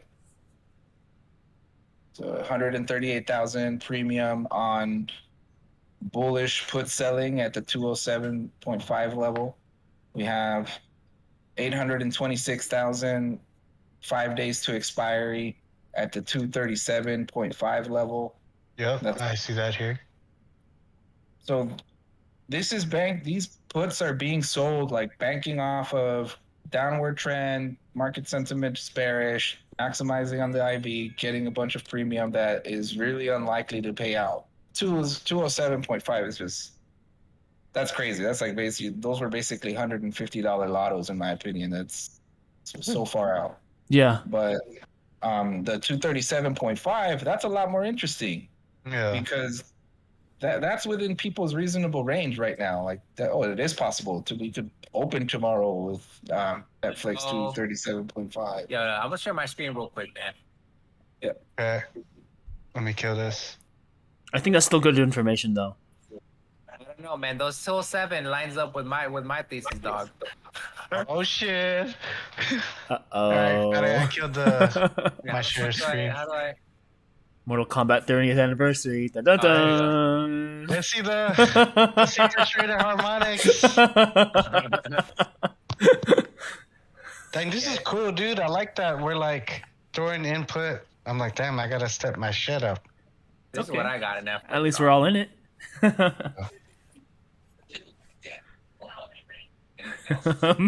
Nick, I was like, objection. Because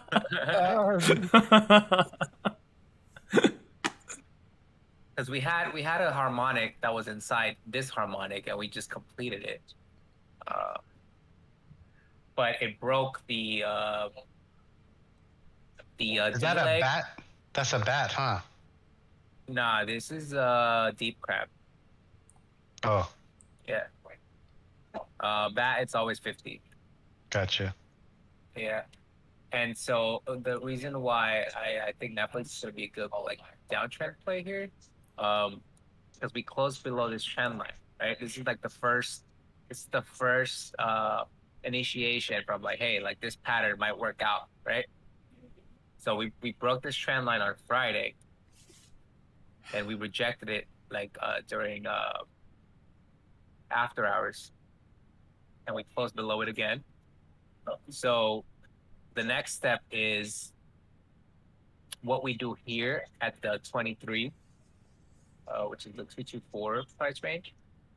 If we do break this, then I do see us testing this trend line here at 220. Ooh. I think what we should look at, line. we should look at after you're done there, Miguel, is the expiration date on that that floor sell put that Nias was pointing out, because then it's either that move is going to happen before or after earnings. That's the key point, because their earnings is on the 18th, which is Tuesday. Yeah. But like that 207 kind of price, like look, I have a 78 here. Yeah, this is not for Netflix. This is nothing. Like low or high, like 205, 207 area. It's not crazy. You know what I mean? Well, 207 is within the implied move, right? For Netflix after earnings. Yeah. So that's what I think. That's why I told I think it was last week when I was doing Netflix, I said I think they are setting up for this move. Cause like okay, so for I think I only showed Ed and I don't know. I was Chris. there too. Yeah. So for the computers, they like to program the harmonics right before big moves happen, right? So it makes it easier for their programs to activate, right? Because if they already have a harmonic playing out, and then news hits it, or like earnings hits it, or whatever, and then they go with the momentum, then the algos will kick in and help it complete the harmonic. Like that's what happened on look, I'm gonna show you on AMD, right? We go here. So on AMD, right? We close. This is Friday, right? So I'm gonna do it here.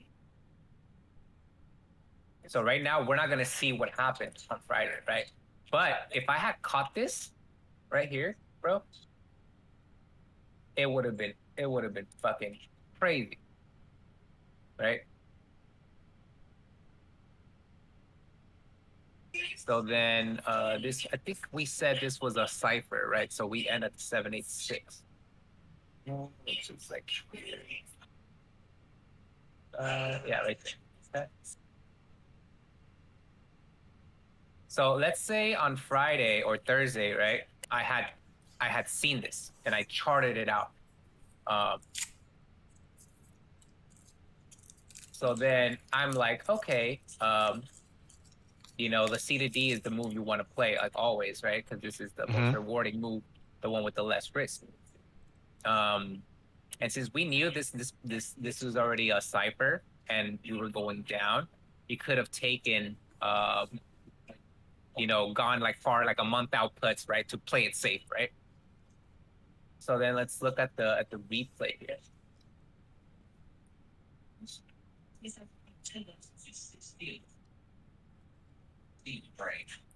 Look at that. Ah! See the D, I'm choking my lid. It's bleeding. So our thesis there was like, hey, wait up. It plays out, right? Because like, hey, this is the M, it's forming, right? This is our fucking target, right? Like the D leg, it's a 786. And then, right, this just fucking it just happens, right? So your risk here, the cool thing about it too, because look at where our C point is, right? This is our entry point. If we take out like, look, we also have a ATR here that acts as resistance, right? So this can also be our risk. So our risk is like almost slim to none, and this was perfect because it was like like during the day, and it was just like fuck. And not only that, it also went below this. Look, this blue line here that I have here. I don't know if you guys see it. Yeah, I see it. This is our swing and then our day, right? It broke both of these. This is crucial right here because this is the swing level. So if we turn off like our day, and we just keep the swing level. So this says, hey, if we close below this, we can swing this to the orange line. And where's the fucking orange line? Bam, bro, 58. Ooh. And where did we go? Look at that. Dun-dun-dun. To the fucking 58, dog. Look at this. Bro. That's crazy. So That's like computers. this was like I told Ed and Chris the other day. This was a fucking like a full port. Well, this is the 100% conviction right here. All the lines, all the fucking stars aligned right there, bro. Good God. Dang, I'm done trading for the year, huh? You had a harmonic playing out. You had the C already, and this was during intraday. This is like the best move you want to get, like during the intraday too, because it's like more conviction, right? Because hey, if we break above our risk, then we can get out. Whereas after hours, we can't, right? Yeah. So this was perfect. So if you're here, you can be like, okay, even if you didn't hold till like the next day, this was still a good play, bro. You know what I mean? It was a $5 move. That's like, but yeah, and so like to go back to what I was saying in the beginning, they had already planned this before it happened. You know what I mean? And that's the fucking crazy thing about harmonics.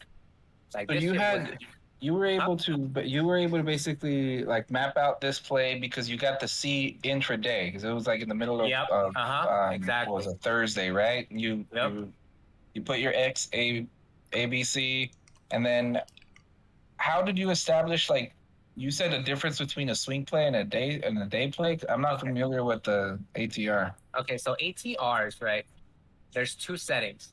There is the day, which is the day trade day. This is the day trade day, right? This one you use in the 10-minute, right? So for example, these are. I gotta start doing that. ATRs are based off of fibs, right? So these are your support and resistance, right? So if you're just playing with the day, which is the fucking day trade lines, you could have been okay. Look, during the intraday, we went up here. Bam, we rejected this. I'm gonna wait for another candle to reject this and get in. So you get in here as puts and take it down, right? Now the other one that I also like to use, I use it together.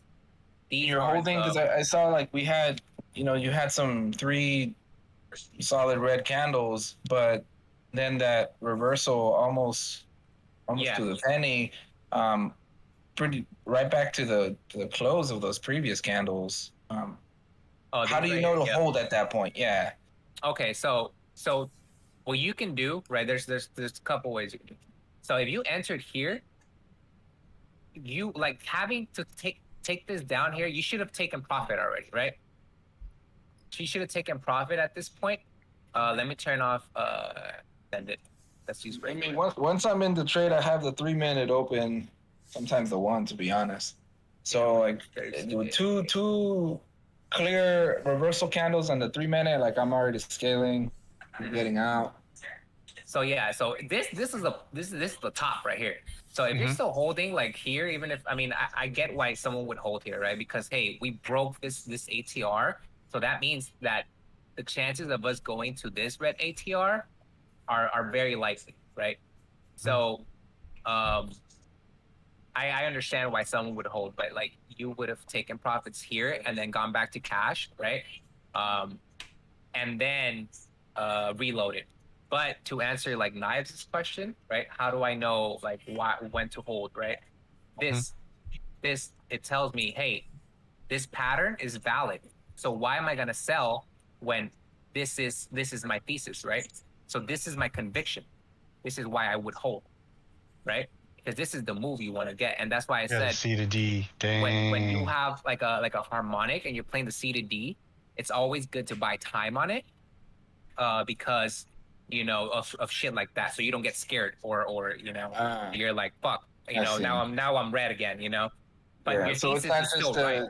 the thesis is not just the direction and the price, but it's a course of time because of how long it took to get to that C point from the X, right? Exactly. So like if you buy like 2 weeks or a month out, you would have been fine, right? Yeah. And I was asking specifically for like contract that would have been expiring the next day. But no, with something with a month out or even the next week, yeah, definitely could. Yeah, like the zero DTEs are like I don't like playing them unless like it's very like easy mode like scalps, right? Like for example here, right? Let's go. Let me turn off this. Right. By the way, So here, right? This is a good example, right? We rejected here on this next rejection, right?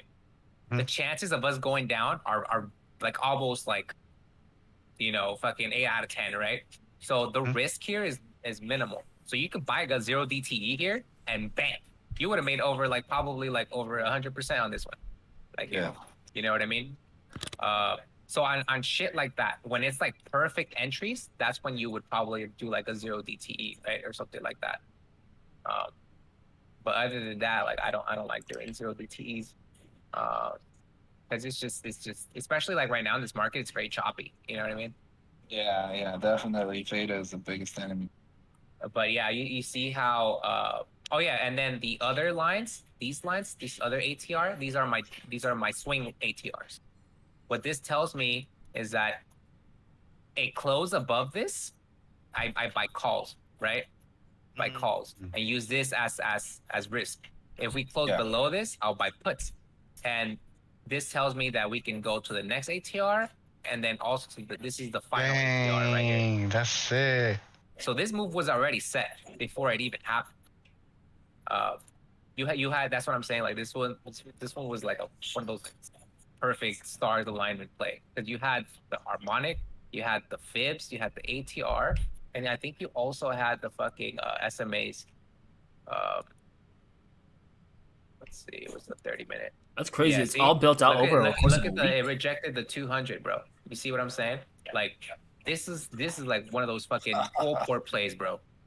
Yeah, There's no risk. There's no risk. I didn't even notice that 200 up there. And that's still on the 30-minute, right? Yeah. It's on the system, yeah. You know what I'm saying? So it's shit like this. They program it right before it happens, and then when they do the news or the market, the sentiment is like going the way that it's supposed to according to them, then it makes this move so much easier. Because not only does it just trigger like stop loss rates, it triggers algos like sales programs and all that other shit. And that's why I'm saying I think that's what's gonna happen on Netflix, right? Ever since I found that one big pattern on Netflix, that's all I've been playing. And before this pattern played out, there was another smaller pattern here. I don't know if you can see it. It's this one right here, right? So let me turn this off. The one inside of that? This harmonic right here.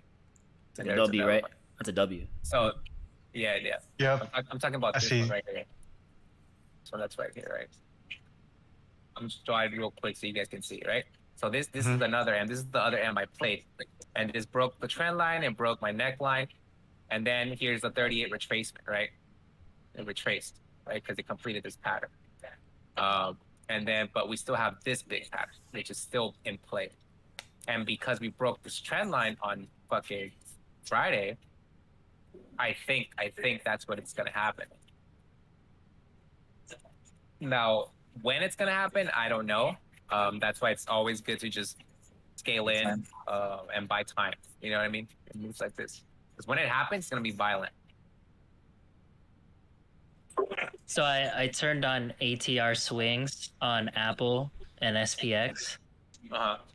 And I mean, if you turn it on right now, dude, it fucking matches what I was saying. It matches what Knives is saying about 385 or 335.85. I think we see that test of COVID lows and then we bounce. Like those ATRs completely line up. On SPY, you said? On I didn't even put that on yet. Apple. Oh, Apple. Apple and SPX, they all line. Let me turn on extended real quick. I think I had a harmonic on Apple. Oh, this is my big long-term harmonic. Man, My that C- ATR is gonna have some getting used to, man. My C on this one is at 134, and then I think I have another one. This is another, I think this is a deep crab as well. This one goes as low as $99. Good God. Yeah, and we're approaching the neckline, the B. So this is kind of exciting to see what it's gonna do. And A break you below this, bro. Are you changing any of the settings on the ATRs? Because you're mentioning two separate ones, one for day range and one for. So add two, and then when you go to one, go to the settings, right? So open it, and then where it says style or inputs. Oh yeah, inputs. There's a drop down menu. Oh, one is swing. So day, one have it at day, and then one have it at swing, and have it just on default. But you can change the color of the lines. My colors are different from the default. The ATRs on SPX, they match the 35.85 on the swing ATR. And look, on Apple, we closed below this swing ATR here at 143, 133, bro. And where's my fucking neckline, dog? Around there, dude. And where's my C point? Look at my C point's at 134. So these are two possible harmonics that can play right now on Apple. I'm bearish. Yeah, I like it. He said, "Yeah, Yeah, I like it. all of our fucking styles are matching, dude. Like my QT is 138. Like I wouldn't go to 134 because I'm more conservative trader. But everything that Miguel's saying, everything that Knives is saying is all matching. Like I think what is gonna happen is we reach this support of COVID lows and then we do bounce. There's a big possibility we bounce. It's going to be saved by a 200 SMA. What was that? It would probably be saved by the 200 SMA if there is that, support. Yeah, 200 SMA is like on the 1.0. Yeah, It could totally happen. Like it can drop that low, but then be saved by it. So yeah. We just got another cross here on the weekly. What's your green? Your red? My red's my 50, my green's my 10, my white's my 20, and then my purple's my 200.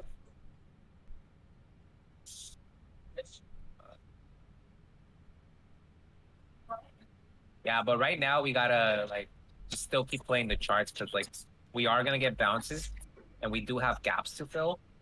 Yeah. So it's not like full fucking puts just yet. You know what I mean? One strategy you can use, on the 4 hour, we got a death cross, bro. Oh, let's go. right? The death crosses on the 4 hours. Yeah. I realized they last a good. You'll see a bounce, but if you swing, those last for a good week. No, yeah. Let's see. Look, the last time this happened, right? This cross here. Look how much we went down, bro.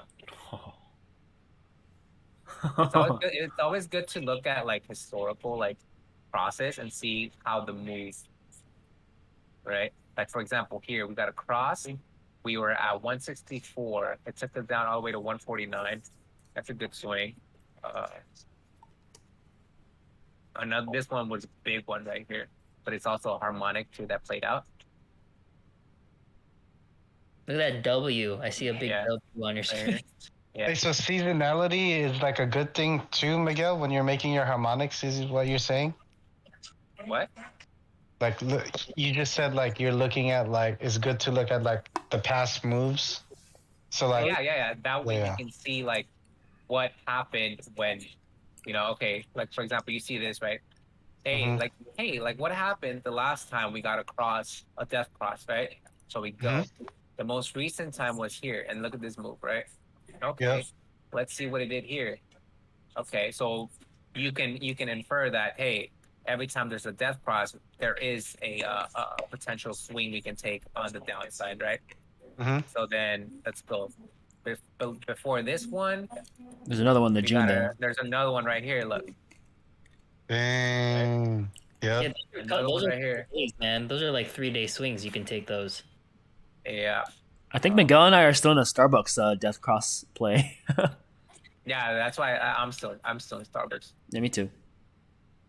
We found that shit on Thursday, bro. Look at that. That's why we took Starbucks, bro. Because on Thursday it rejected this, and look at this. This about is to have a fucking- 200 over 10 on the 4 hour. Wait, what? The death cross that you're talking about is the 200 SMA over the 10 SMA. So the death cross happens when the 50 overlaps the 200.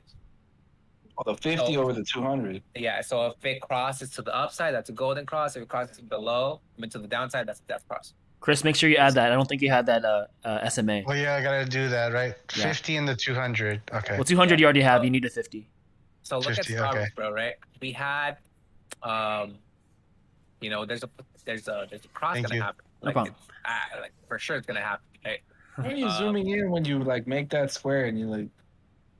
You go to zoom in, and then you just hold the mouse or whatever you're using, and it just zooms in.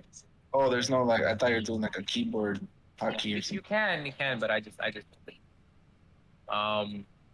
So then Ed and I looked at the last time it had a death cross. The last time that happened. Look at this. It's on the weekly, by the way. Yeah, this is the weekly, dude. So the last time this happened, and we're early, bro. We're early. So it went from $14 to all the way like $3, right? And this was back in 2009. That is the 2008 crash. So what does this tell you, dog? You know what I mean? Like, even though like it survived COVID and shit, right? Like, things.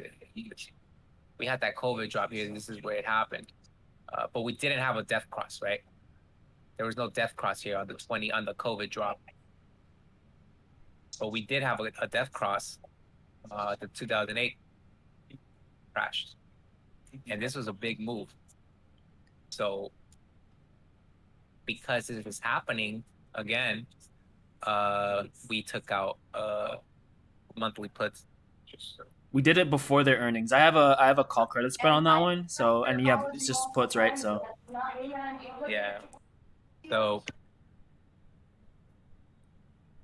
just a matter of time, right? yeah, just waiting. And you got it on the weekly, you said? Yeah, this death cross is happening on the weekly. Oh, it's happening. It hasn't happened yet. No, it's like right there at the Oh, I see what you're saying. Yeah. They both touch. They both touch right there. You know what I mean? I had asked the police. We got to see if there's any others that we could see on the weeklies or 4 hour, 1 day. That is insane. Yeah. It's tight. Was there a gap up? Because I'm assuming they're back around pre-COVID low, right before the pre-COVID rally, right? What? Starbucks? Yeah. Whoa. Let me pull it up. Actually,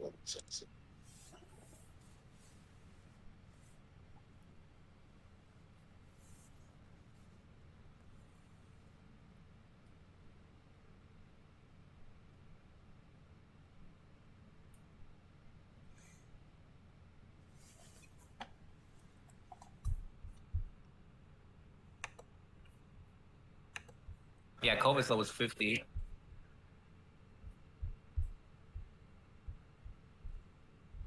Ooh, there's a lot of downside left. Yeah, that's why I think Starbucks is a good short right now. Oh,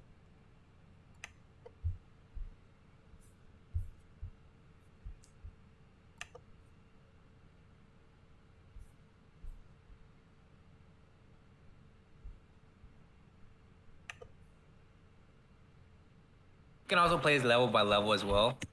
That's what I'm probably gonna do.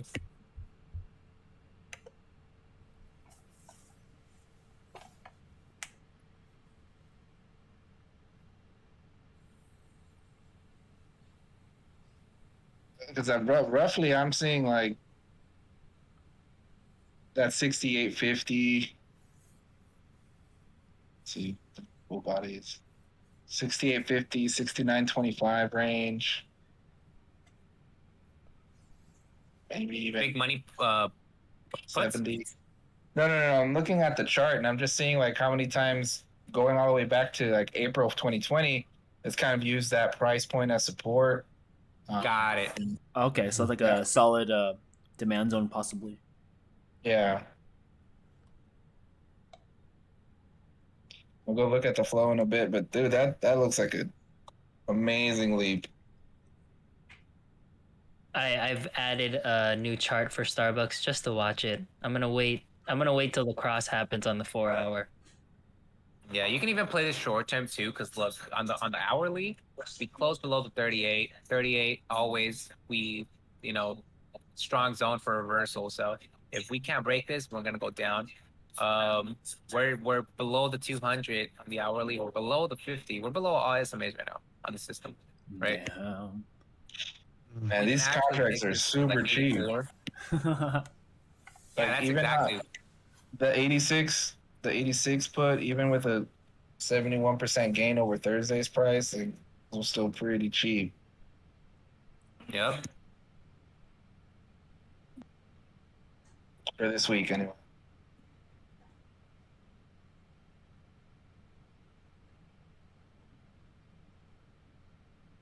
That's crazy how fast the year's going. Damn.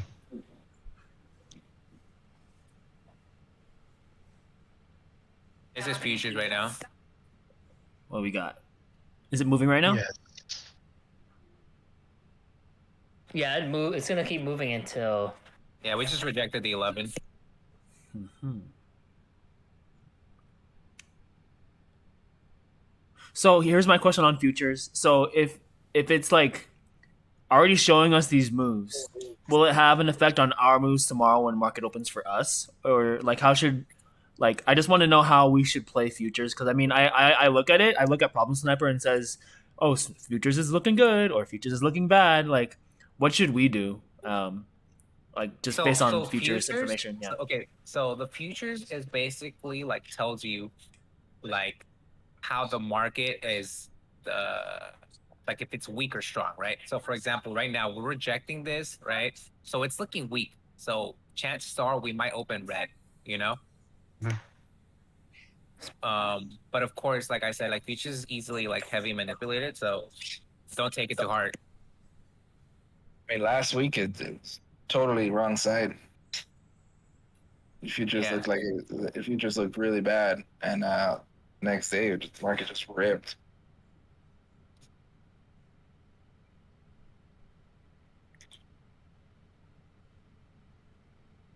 Yeah, look at this swing level here. Tested it twice and just died.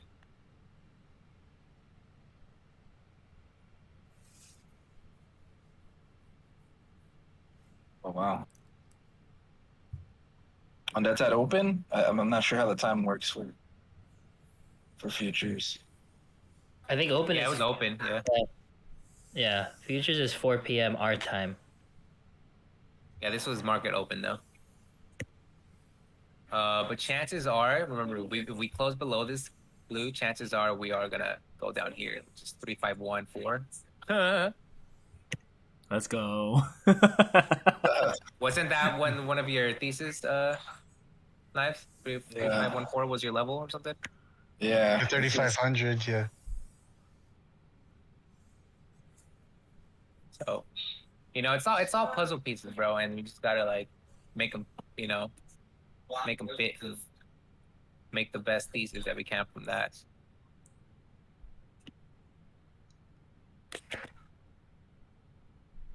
But yeah, Netflix is good. Starbucks is good for the downside. Apple's good. Yeah, I'm looking at Apple, Starbucks. This is what I have on Google right now. What's my play? We'll see. Oh, Google actually closed out. Let's see, did we close below or above it? Oh, we closed below it, bro. This is the swing level right here. Google. We closed below the 99. Take it down to 92. Oh, this is the range that I was playing last time. Yeah. See, I took it from last time. I took it from here. Look at that perfect rejection, bro.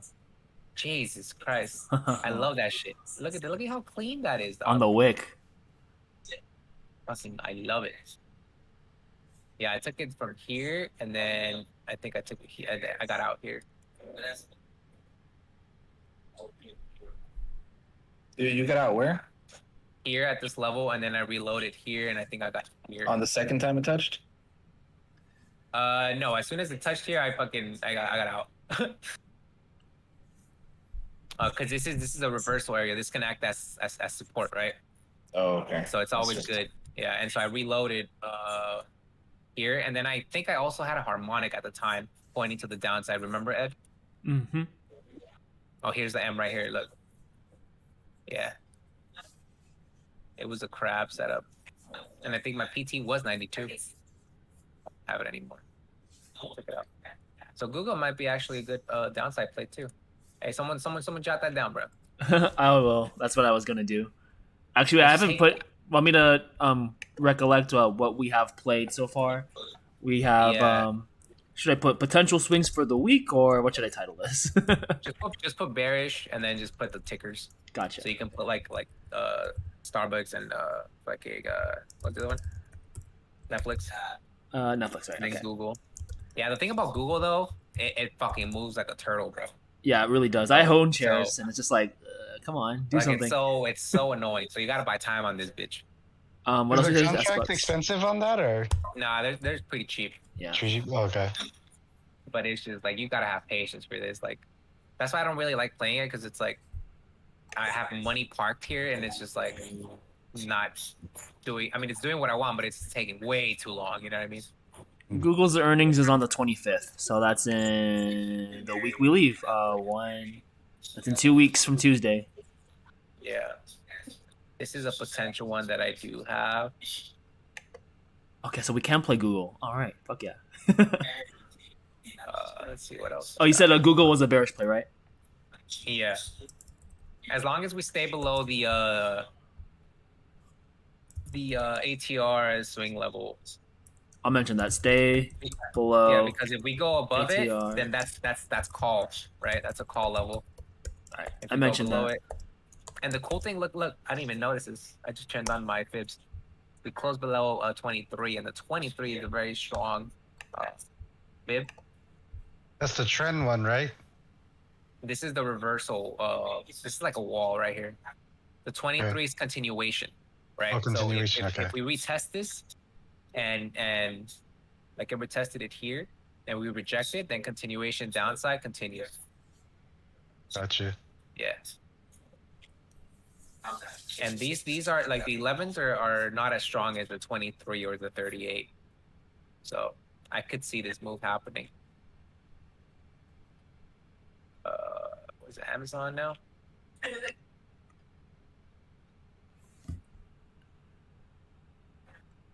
Was this an M?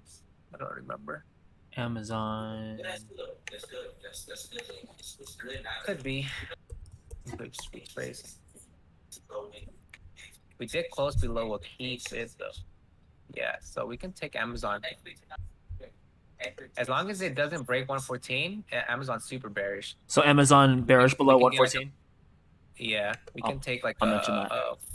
a 3-point move. We can actually take this from here all the way to the 78 here at the 111. Let me look at the ATRs though. Oh, what the? Yeah, see, this it's gonna free fall. We do have an ATR here at 112, but it's still a big move. All right, And so technically this is the top right here, so this is a good entry. Amazon bearish below what level? As long as it doesn't break 114.80, it should be good. Below, stay below 114. Yeah, let's look at the ATR swing. So the ATR swing says from 118, you could take it down all the way to the 17. Yeah, Amazon's looking good for a short.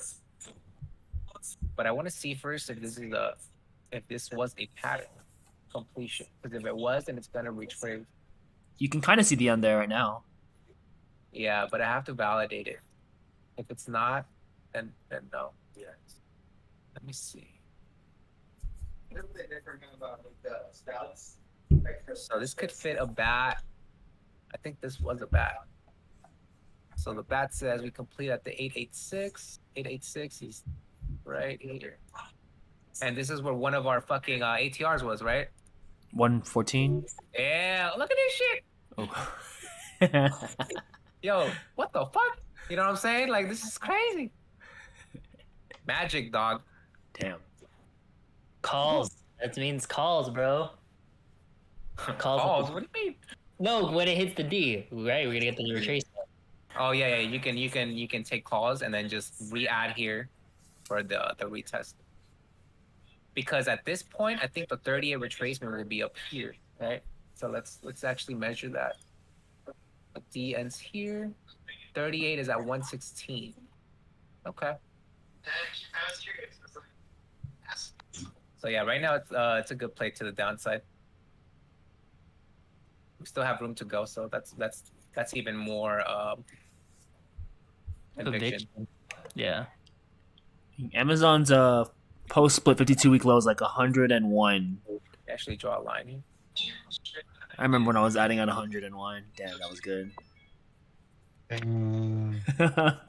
How many you have of that, buddy? Like 200-300 shares of Amazon? No, I don't have it anymore. I sold it all. Well, you sold it for profit. Nice. Yeah. At like 140. At first I felt bad, but then I saw where the market was headed. I was like, you know what? I'm glad I did. That's cool, dude. Yeah, so Amazon actually might be a good weekly play. You could probably do like a weekly puts for what's Friday? 10, 14. Yeah. I'll mention that. Weekly on Amazon. Yeah, this could be maybe like a 20%, 30% move. Probably more. From here to here. But moves like this, you can like load heavy, you know what I mean? And 30% on a fucking, you know what I mean? It's nice. So Amazon's pretty good. If remember guys, it's only if the market is on our side, right? Mm-hmm. Tesla, I think Tesla's another good one that I had charted out. It's almost to my C that I have macro. That's a long way to go. It just completed this M here. And I think it broke what it was supposed to when it was supposed to bounce, and that's why I got in again. Let me see. Oh, I removed it. Yo, that's the whole. Alright, I think I'm good.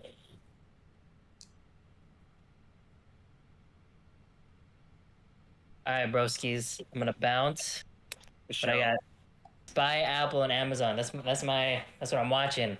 I like that. I like that harmonic lines up with the ATR. That's a good play. Yeah, Tesla's a good short here too. As long as we Nice. hold this level, we can take it down to the 218 here at the 886.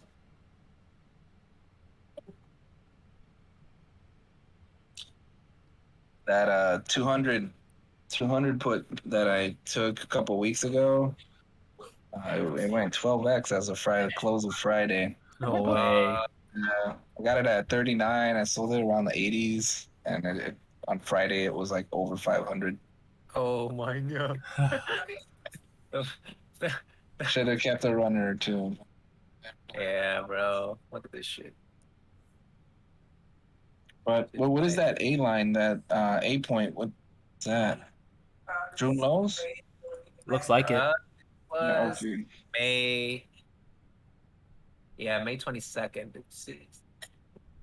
Not good. That's 206 range. Okay. And I tried to leave. That was Yeah, before remember they split. When drawing harmonics, you want to turn on extended hours. I think the Tesla split was in August, so I mean, those are always due for like on top of them becoming more, what is it, affordable. They're also always due for like a major pullback. Yeah, and then Meta, dude. Meta's dying, dude. Yikes. Meta is frustrating though because it's been playing on the stupid range. Remember I told you? Yeah. Oh, that's like the one that you were trying to play last week, but it didn't work out because it Yeah. got rejected off the SMA. You were trying to play calls on the SMA or the 200, right? Weren't you? Yeah, I was playing calls, and like everything was going plan, and then he just fucking died right here, bro.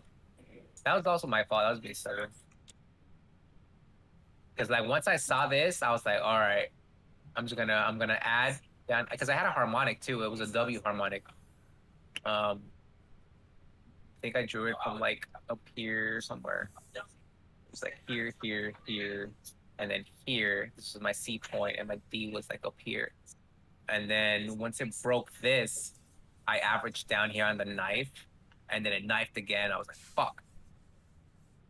And yeah, but it's okay. Friday was dope.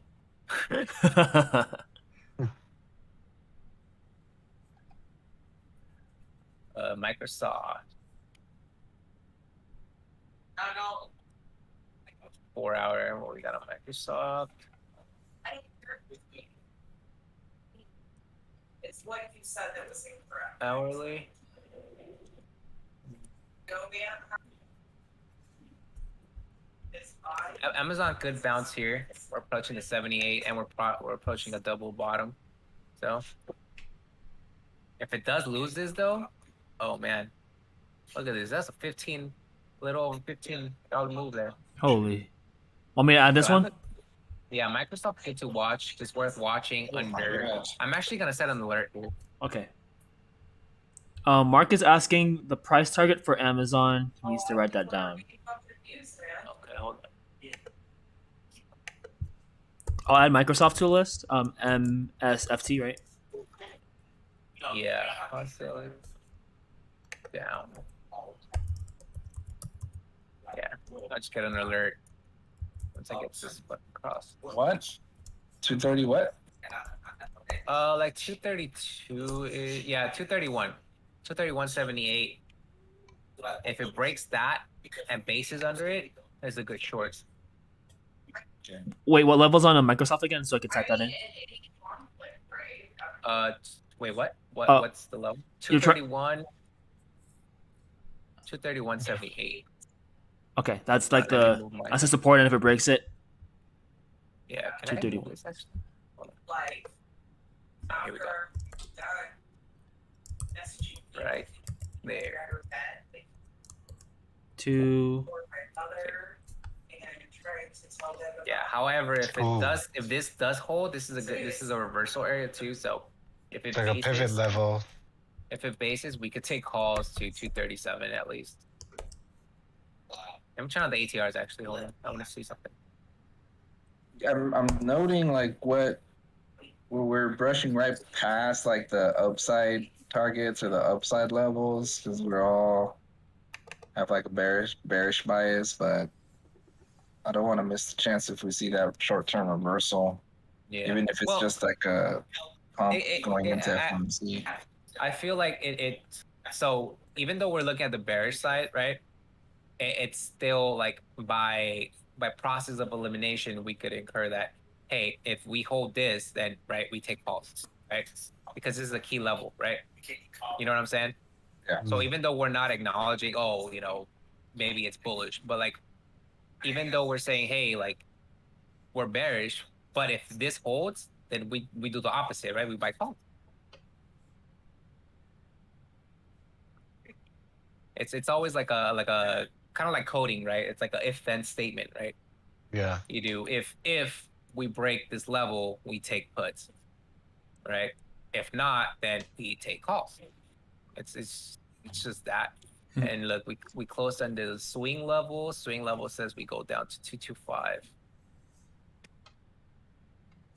And it fits too, because you know, I'll add here that to in. here, yeah. 225. You said.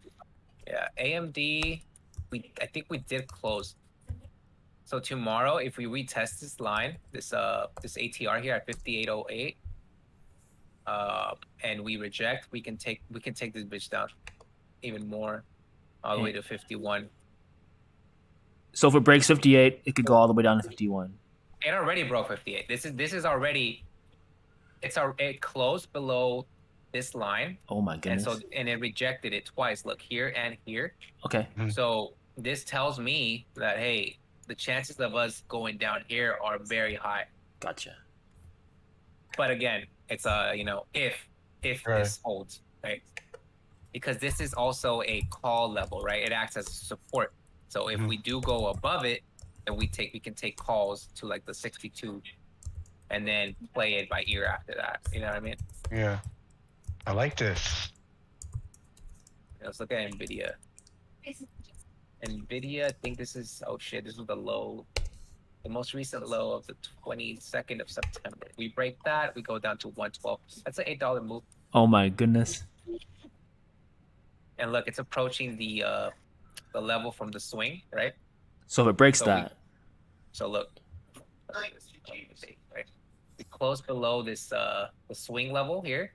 And we're almost to the orange line. You see how I rejected it here? This is where you take minus 2 ETR. This is the swing level, and then I have the smaller ones, which are my day trade levels here. Right. I like using both in conjunction. It just gives you better entries and levels and shit. I need to do that at the second one. And then Apple, I think we already went over it. 139 area is going to be crucial to break. We have a 78 here, we have an 88, and then we have this ATR here. But if we do manage to break all three, 136 first. What's the first stop? Did you hear about my blood of meetings that I'm drinking right now? But we did close above below this swing level here. And we retest it once, so. Yeah, I agree. So maybe for Apple tomorrow, we retest this 23 here. And then this will be a good entry. But I don't know. The range on Apple right now is very, I don't like it because there's so many fibs. Below this, I would like it for a put. Yeah. I'll get it later. Let's look at the Qs. The Qs, same thing as SPY. So. All below those SMAs. Yeah, below 265, you can take it to 257, 258. Let me go write that down. Triple Qs. Below. Yeah, I hear you. Sometimes I like that. And look, we also rejected the swing level here. Look at that, to the T, bro. This was at 275. So whoever took puts here and is swinging, they're getting paid. 257. You said, Miguel, on triple Qs. Yeah, 258 level. 258. Gotcha. Could you go back to Amazon when you have a chance? Yeah. What on Amazon? What did you want me to say? Just wanted to find the potential level to get it down to from where it is now. Oh yeah. This is like a day trade here, so you can do like maybe like a 3-day expiry or weekly, just to get the maximum. Okay. On this. So it's not much, right? It's like $1. It's $1. But like on a zero, I don't know, zero DTE or like a 1 day, 2 day, it's still probably over 50% maybe. Gotcha.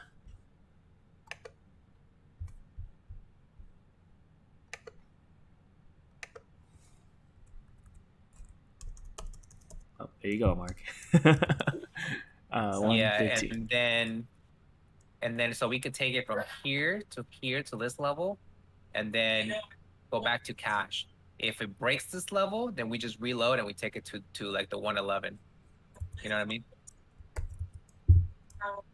So you can play this two ways, right? The riskier way is to enter here and then hold, right?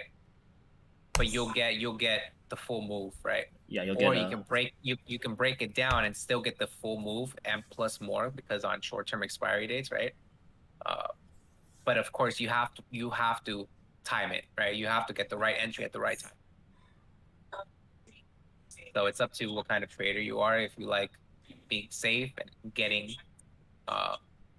you know, profit, but not as much, you can just do like a week or 2 weeks.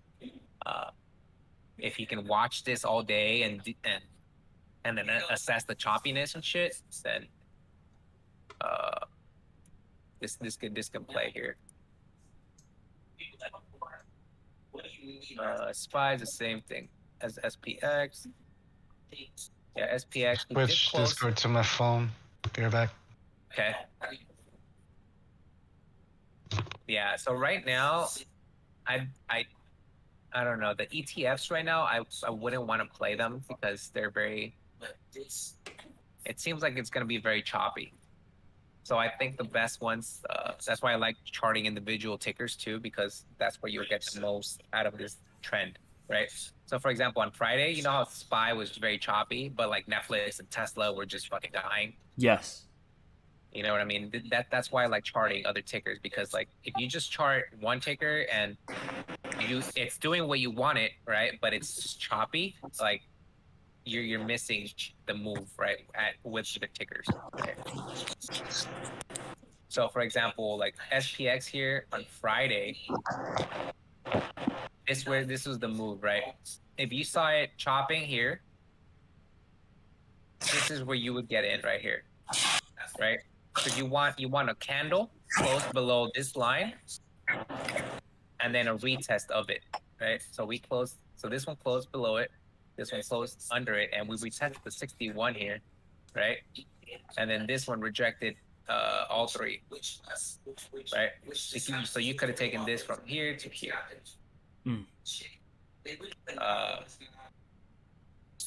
And then reloaded on the freaking dump here, because this was support and then it broke. So this was a good move, right? Yes. This is why I like doing SPX, but I'll play SPY. So here I would have taken puts, and this is a swing level too, which is crazy. Damn. So our target is down. Where is it? Oh, it's down here. The 3,500. You see that? That's our swing. That's off of the swing ATR, you said? Yeah. Look. If you let me turn off the day one. Look at that. Closed underneath it. We retested it. The chances are half. Now let's look back and see if it's ever done that, right? So here's one, right? We close underneath it, bam, we hit the target, right? Same thing up here. We close below it, bam, we hit the target. Ooh. You know what I mean? Same thing. You can say the same thing. We went above this, bam, we hit this target. You know what I mean? Yeah. Bam, we almost hit it. We didn't hit it. You could start scaling in, right? Bam, we hit the target and even more.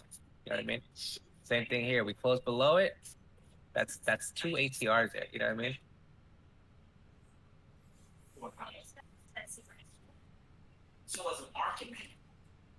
I'm gonna have to go back and watch that ATR video. I know that the guy who made it has like a tutorial on his YouTube.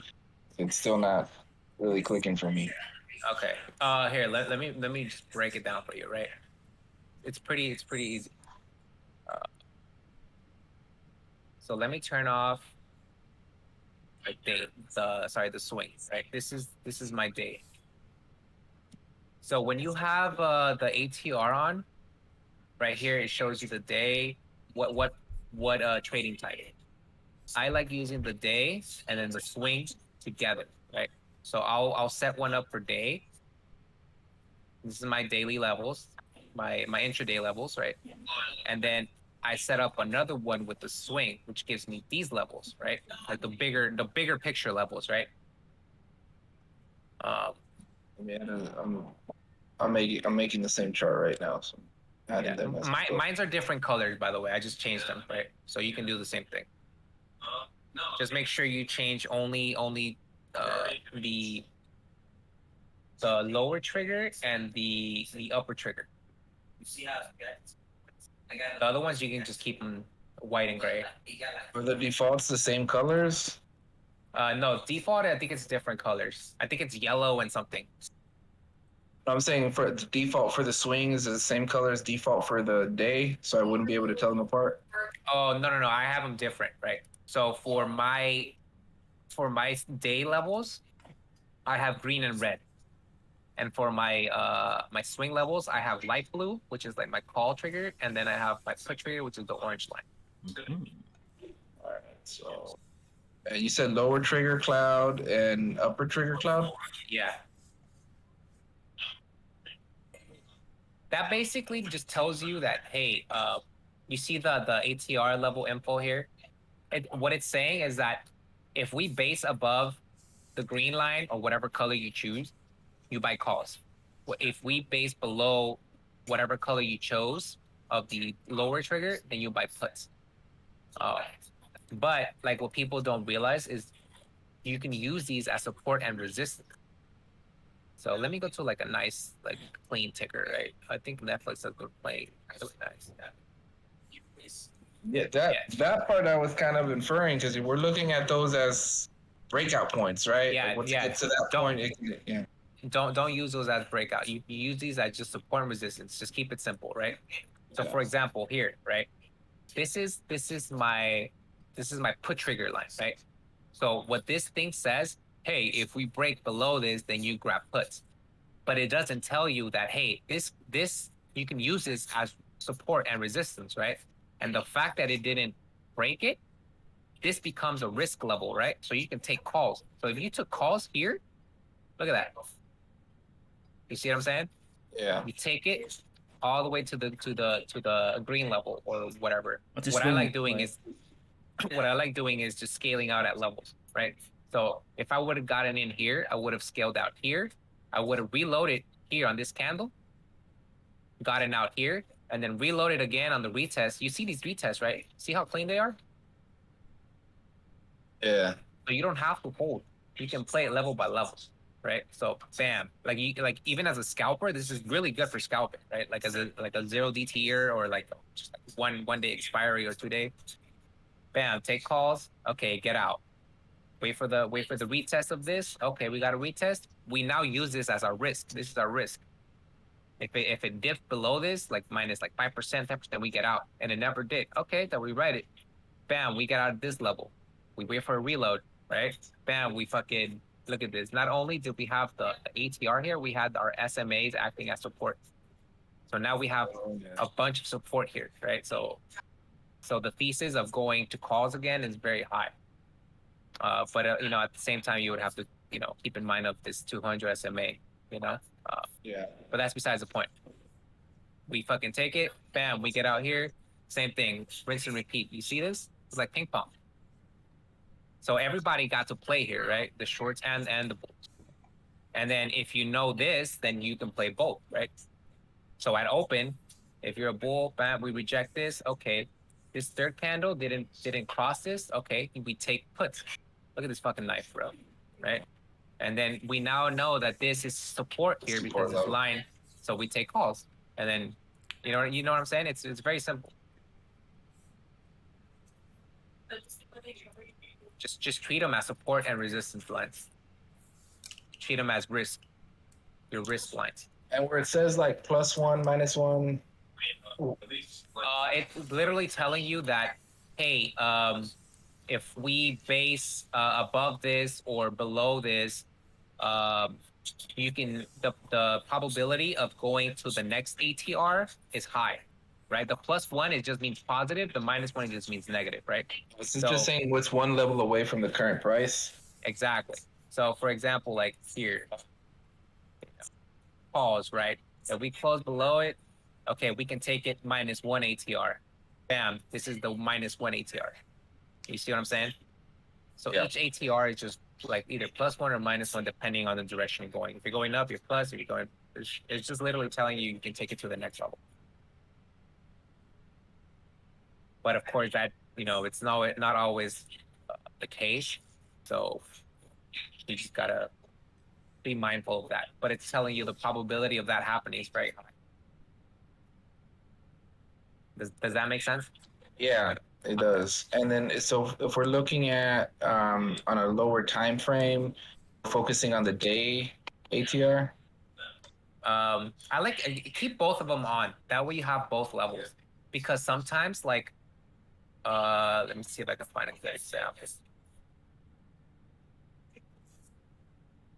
Okay, here, right?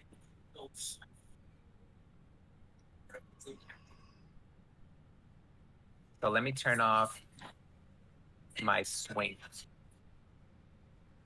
Right, okay. So let's say here, right? You're trying to play puts, right? So this is chop, chop, chop. Okay, our first knife, right? Bam. So now, as a bear, you want a retest of this trend line, right? I mean, not this trend line, but this key level, right? This is the level. Yeah. So you're waiting for it to retest to get in, to take it, lower, right? Because you want the best entry you want, you can get. Yeah. But it never quite reached it, right? So if you were waiting on this retest, you never got it. So you would never have gotten in. But if you have the day ATR and the other also ATRs on, look at where it rejected, right? This tells me, hey, okay, we rejected this, so let me get in, right? If you didn't have that on, you would have been like, what the fuck? Like, what happened? You know what I mean? Oh, I see. Yeah. So then this, like having both on is very important. And it adds more conviction, right? Because this line, for me, this is my color that tells me, hey, if we close below this is the swing level. This is a long-term level, right? This is a strong level. So it's telling me that we can take this, we could potentially take this all the way down to the orange ATR that I have, which is down here at 205. All right. But of course, that it's not always, the market never owes you anything, so you gotta just take the best move and just take your profits, right? So if you would have taken your puts here, you would have gotten out here, right? Because this is a ATR level here.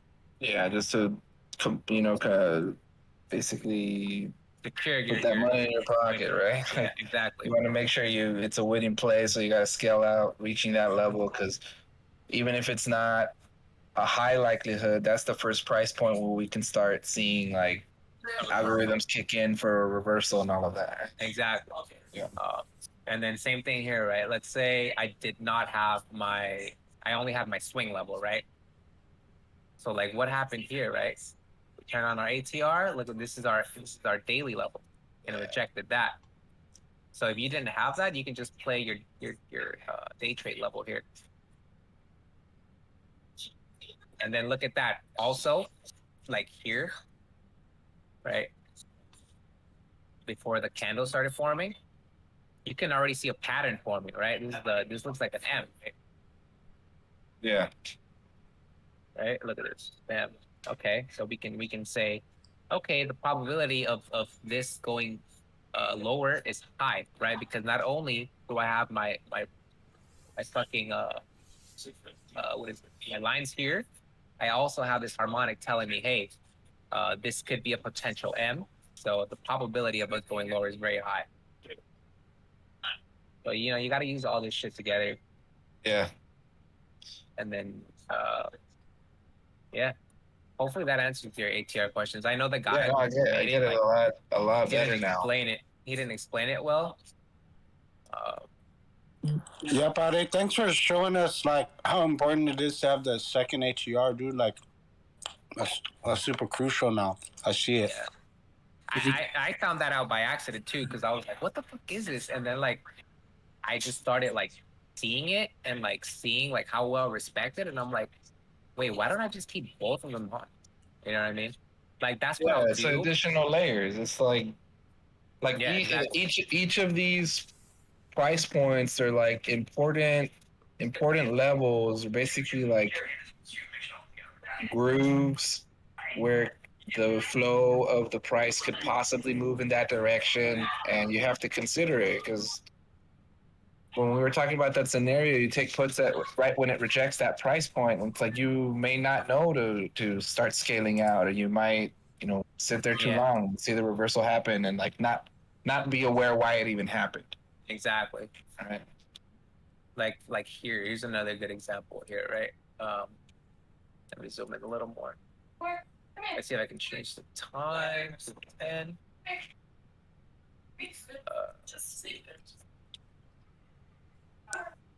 Wait, did it take me where I wanted to go?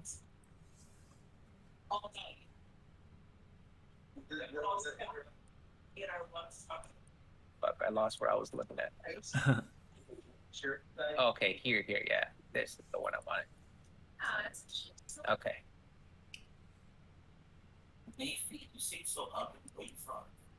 So look, this is a perfect example, bro. Right? Take this off. Okay. So our daily levels, our ATR that we play for the day, tells us, hey, below this red line we take puts, right? So if you grab puts here, Do you not know that your next ATR level is here, right? So this is where you want to get out. But we bounced way before it, and it's like, why? So let's turn on this. You see what I'm saying? It lines up with it perfectly. So if you didn't have that, and you were waiting for this, you would have got a fuck, right? Because you're like, oh no, this has to happen. Because you're like, this is what it tells me, it's gonna happen, right? Because we close below this, we have to go here. You're like, no, we don't. You know what I'm saying? Yeah, And seeing then- the clean rejection off of that first candle, like you wouldn't even have to wait for the second candle, the Yeah. third candle, like in the middle of the second candle, you could start scaling out. Yeah. So here, when because we had this, we would have known, right? Okay, this is where we get out just in case, right? And look, it bounced up. See what I'm saying? Yeah. So that was a good example. Why would you say that?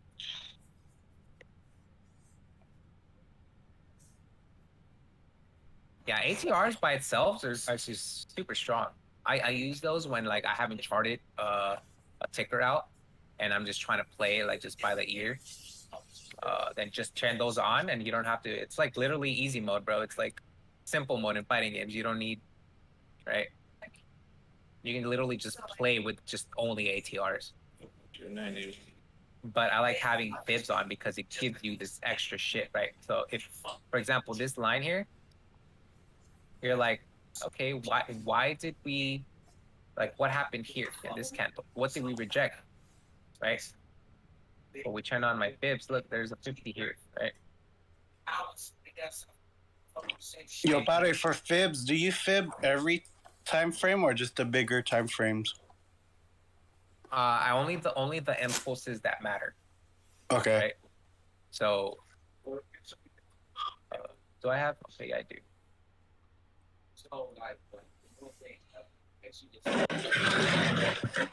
So on coin, I only have five bibs drawn. Right. I've drawn. It's just IPO'd, right? last year? So I have my long-term red, right, which is this is my downtrend. Mm-hmm. I have another one down here because this was a harmonic that completed, and so I drew another one from the C point. Mm-hmm. I drew one from high to low, the most recent low to the recent high, right? Okay. And then I drew another one from here to here because I think this was a think on the lower time frame there's another Manic. I don't remember why. Oh yeah, see, here's the M. Also, crucial movements in the Yeah, the you stock. you always want to draw your fibs from like very like important impulses that just like stand out, right?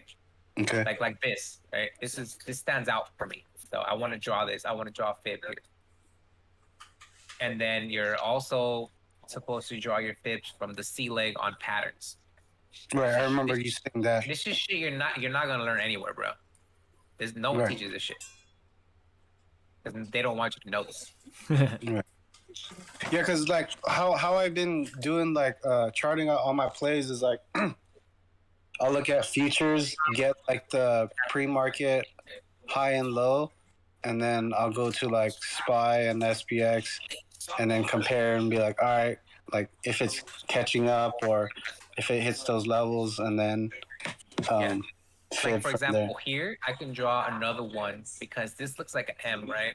Yeah, I see that. After you verify it, and if it is an M, then you draw your intraday fib from here to here that you're gonna use. This is gonna be your fib that you're gonna use for the day, right? Yep. So because it's an M, let's see how well it respected it. Look at this. Here, I should probably turn it another color so you don't get confused with the color that I have. Let me make it white. Yeah.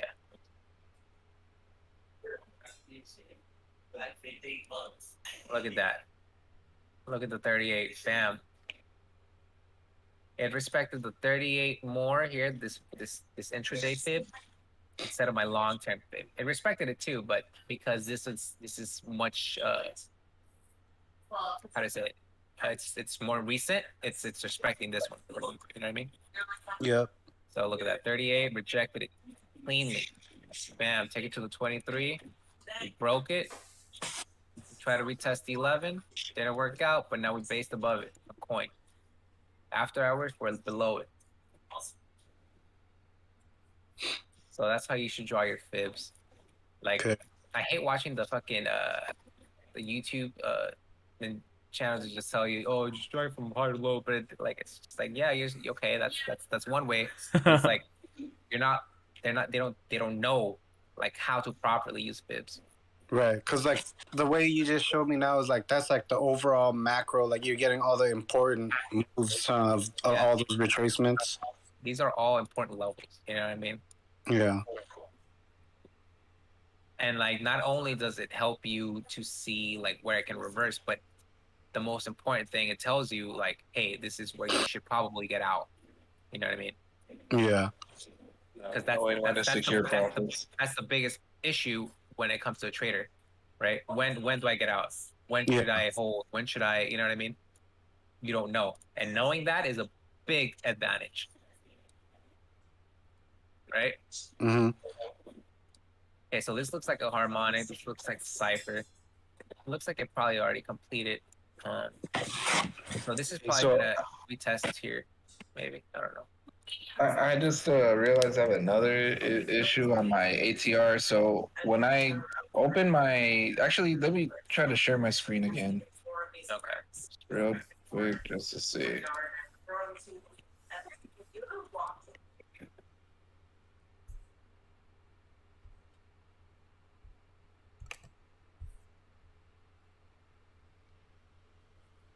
Yes. Yeah, I'm tuning in. Okay. All right. So what's your issue? Do you guys see it? Oh, sweet. Yeah, I see it. Yeah, you're on Rivian. Oh, cool. Yeah, we see it. All right. Okay, so no.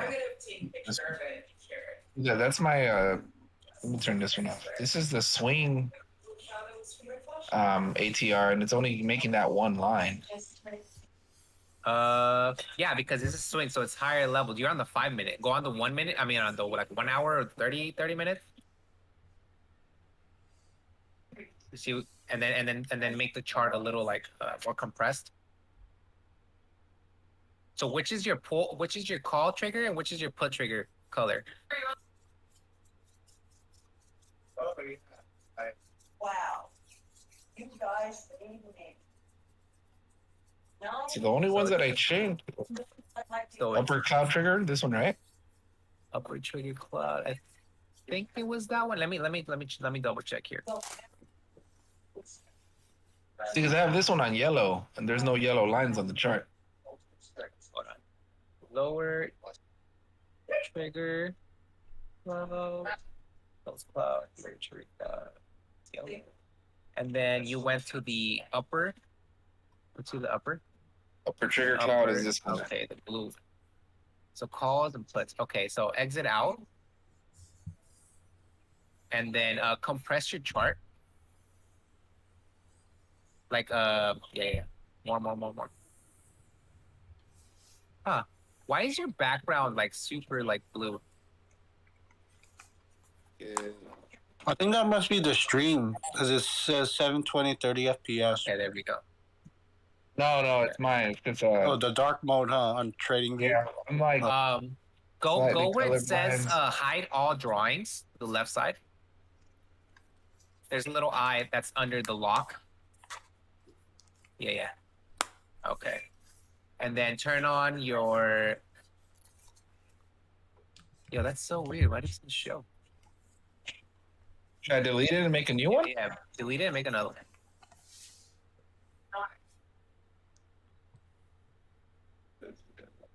It's pretty disrespectful.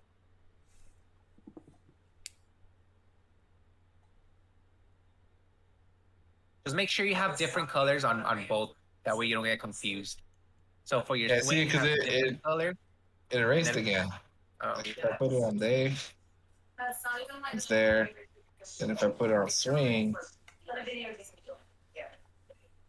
it's changes. oh, look at what it says on top. It says NAN.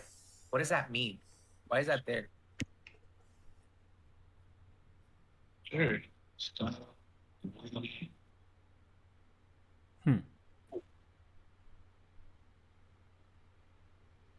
Can you? Oh, because I think this is because it's a small. I don't know, man. Go to a large cap.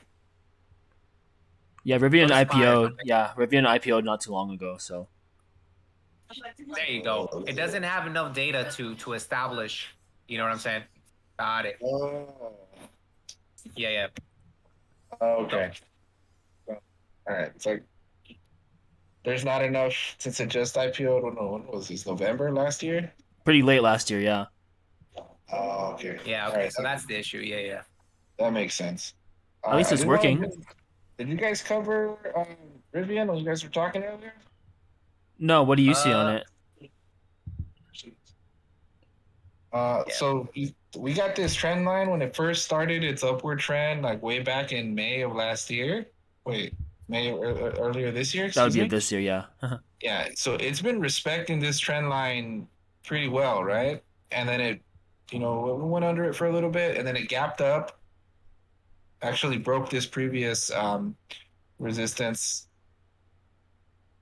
turn support over here, and this line here, that's been a resistance support line from way back in June, and it finally broke through it. See here?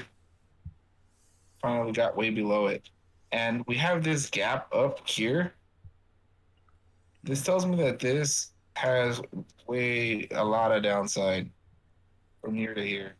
I thought it was pretty interesting that the fib on this short term actually lined up perfectly with this support line from way back June, July, be even a little further back. So I don't know if you guys saw that Rivian had a recall of all of their vehicles. Oh, Yeah, dude. Yeah, so I mean that's it's gonna be a pretty big blow. And considering that we've broken that upward trend line and we have this gap here, we have not a necessarily a gap, a pretty low volume price point right here. Like if it loses this, say it's like 30 something, right? 30, 33. I mean, it's like a psych level too, I guess. If it loses that 33, we could see it drop down all the way to the 28 range, even the 2650 range. There's a 200 SMA 4 hour. If you turn it on, at 3240 right now. So I do indicator. Simple moving average. Simple moving average. Is there like a internal one, or do I have to get one of these? I think there's an internal one. Just type in simple moving average and see which one shows up. Oh, I think it's just regular. It's just moving average, actually. Now that That one's No, on TradingView I think we do have a SMA. Oh, simple moving average. Yeah, simple moving average. Let's see which. Yeah, there you go. Use the first one. Yeah, and then go edit it and put one. So for the first one, go to inputs. So go to just 10, and then do 20. I like the 20 too. Do 50, and then do the 200. And then where it says style, just color it whatever you like. And turn off the other SMAs. yeah. There were a ton of extra ones. And turn off the color change too, because that gets confusing. Give me a sec. Hold on, guys. Wait, color change, or what was the position? That's You see, you said 10, 20, 50, 200. So if you click on the gradient, the blue one. this one. Wait, how many SMAs we got? We got 10, 5, 20, right? 50. Oh, turn off the 5. Turn off the SMA number 5. Because I think we only have 4, right? Yeah. 10, 20, 50, 200. Okay. Yeah. Okay, that yeah. So go to style and then click on the first SMA. Go on the blue gradient. Click on it, and then let's see. Thickness. Go to color 1. Yeah, and then maybe turn that off. Is there a way to turn that off? Wait. Or click the line.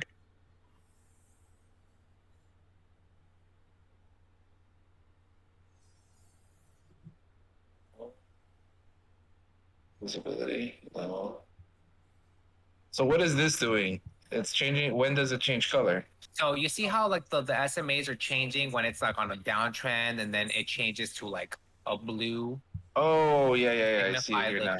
Like I don't like that, because it's always a fake out, right? So when the lines start changing, people are like, "Oh, it's bullish now. Let me buy calls or puts." And like that's not always the case. You know what I mean? Oh, it's actually changing color when it's going in the other direction? Yeah, when it's like a pivot kind of Oh. yeah, but it That's always cool. like fakes out. Maybe if you turn on the opacity to like 0. Yeah, there you go. I think it changed it. So do that for all the sub colors, and then just change the colors to whatever you like on the main colors. I'm glad it doesn't do that on Weeble. That'd be like a total fake. I was like, oh, it's changing color. Let's go get bullish. Yeah, so yeah, there you go. I think it's working now. Stay So just solid. make sure you memorize like what colors. What colors I'm looking at? Yeah, for each individual. All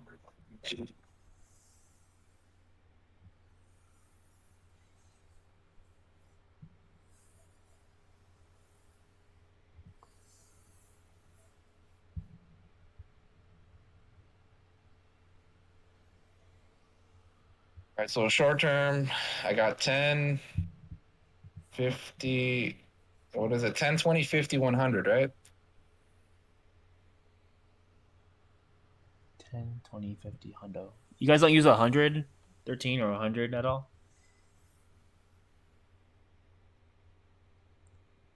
I have 5 SMAs to be personally, but I don't know if Miguel has a 100 one or 100 ranged one. I usually use 9, 21, 50, 200. Okay. I mean, the 200 one and the what is it, the 50 one? Those are extremely important. And then you got your short terms. All right, but now my lines aren't coming out at all. Let's see. You're on the 4 hour. Yeah, Oh. you know what I think I need to do? I just need to choose both of them as the same color. Probably, yeah. Keep the same color so that way it doesn't change when there's a difference in what sentiment. Also, again, keep in mind since Rivian doesn't have that much information, notice that some of your lines aren't quite there yet. So that's what happens on the ones that are like IPO'd recently, or they have like a split. Sometimes those lines don't really add up. Yeah, I see what you mean. Yeah. So changing the same color is actually the best idea. Same color. Oh, okay. That's way better. And what is Rivian RPO at anyways? Like 100 or something, right? Yeah. All But yeah, time you see high. how it's Whoa. approaching that 200 SMA on the 4 hour? And look at the price action. It's always bounced off of it. So keep that in mind too. Like if you're trying to short this, keep that line in mind. If it does break below that though, that's a good short. When's the last time it broke the 200 account? Can you go to yeah. Take I think it's when IPO'd probably. Yeah. All the way up. All the way back up at $179. The line wasn't even established yet. Yeah. Wow. Maybe go on the shorter time frame on the 1 hour. Yeah. Let's see. Oh no, still not enough data.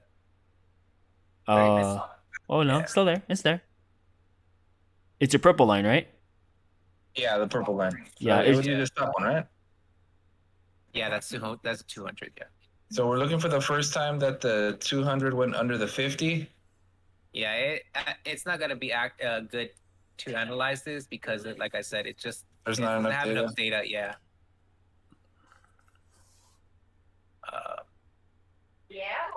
But we do on the system we did get a cross to the downside, but on the 4 hour, like I said, the 200 is there, and the most recent price action tells us that the 200 has been strong support, right? Yeah. So That's a recent price action. So here. yeah, so this is a range it's been doing. It kind of broke it right here, right? So it's like it acted as resistance, and then it bounced up. I mean, it gapped up, and then it used that as support, right? Yeah.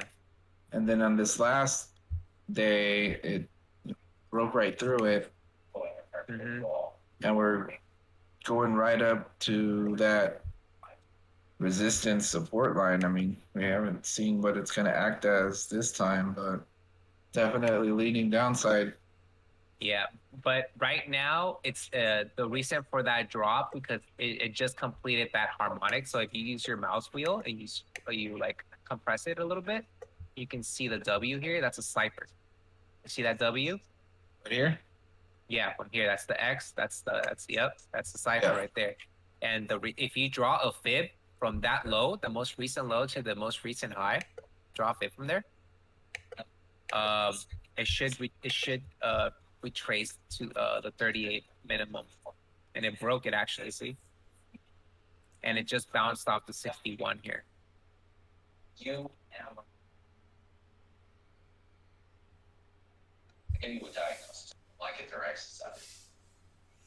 So you can actually just go to the 10 minute now or something.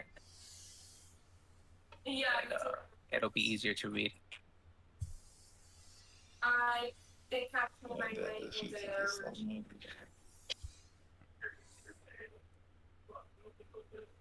Look how it's bouncing off the 61 there. So yeah, it just completed that W. Then we had the retracement, and now it's figuring out what to do. Yeah. So it could be. You think it is more likely that it could be heading up here before? Yeah, it has to. It's gonna retrace a little bit to the upside, but we do have a a 50 on the hourly that's acting as resistance. We have the 10 coming down. What else?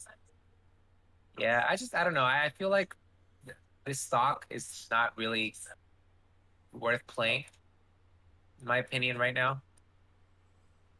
There's no clear direction, not a clear enough direction. Yeah, it's like no man's land.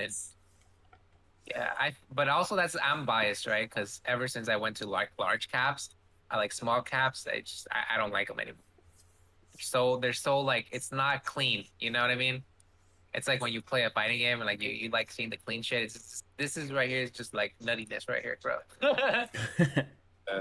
Makes sense. It's like scrambled. You know what I mean? Yeah, I see what you're saying. So I mean, it's not that big of a range. Maybe not worth the risk of getting in for like potential retracement just from the 34 price point where it closed to Exactly. 34.77. This looks good after it breaks the 200 SMA on the 4 hour. Then I can be like, okay, it might be a good short. You could probably take it to like 20 or something, you know, maybe lower. But at the same time, if it holds that 200, let's look at the 4 hour again and look at the price at the price move that has had off the bounce, right? So for example, off of the bounce of the two, like here, you mean? Yeah, so let's say on July, right? On July 29, like a little more to the left. Okay, so when we based above it, right? You would have taken calls there because look at that. That's clean support, right? You see that on the 4 hour? So yeah, you mean this point here, right? Yeah. From here to here? Yeah. So that was from $33 and it went to 40. That's a good move.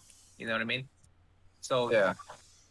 So the next time it did that, it was it like around September 2nd. It like found support and finally bounced off of it. It went back to 40. So we can assume that hey, if we do manage to base on it and hold, then potentially we could go back to 40 and retest up to there, right? Because that seems to be a zone up there, and it just keeps rejecting up there. Is that the daily? Yeah. Oh yeah, We could be seeing the start of a W with this as X, no? X, A, B, C. Yeah, you're right. Yeah. But remember, the pattern could. Let's go to the hourly. It'll show it more Clear clearly. picture. Yeah. So let me actually draw it for you because this is a cipher. Okay, so let's see if it falls under a cipher. 786. Okay, so it looks like it wanted to complete this W, but then it rejected the neckline and the trend line. Right? So let me see. Are you sure? Let me stream. Yeah, let me show that.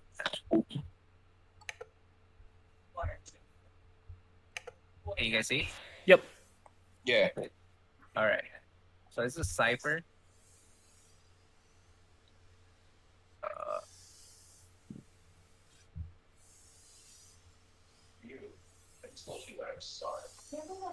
Okay.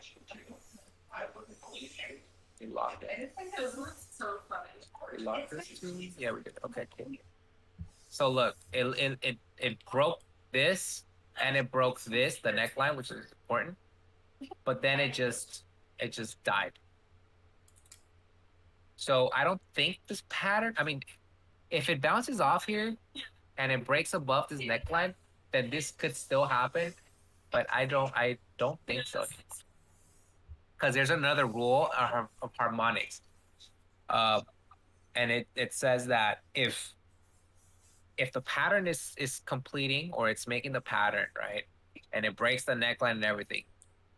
But then if it retraces a minimum of 38, then the pattern is no longer valid. So because we rejected here, and look, the 38 is here at $34, we knifed. So I don't think this pattern is valid anymore. but I mean, I could be wrong. We'll see how if it can't get back above this, then it's no longer valid. You said if it gets over the 30.38. No, above 35.78. Above 35.78, this could potentially still happen, and we can take profit. It'll go all the way to $38. But to be honest, I don't see this playing out just because of this. If it would have held this here, right? After we broke out this right here, like this candle here, this was a clean candle. But the fact that this happened, and then we just can't, you know what I mean?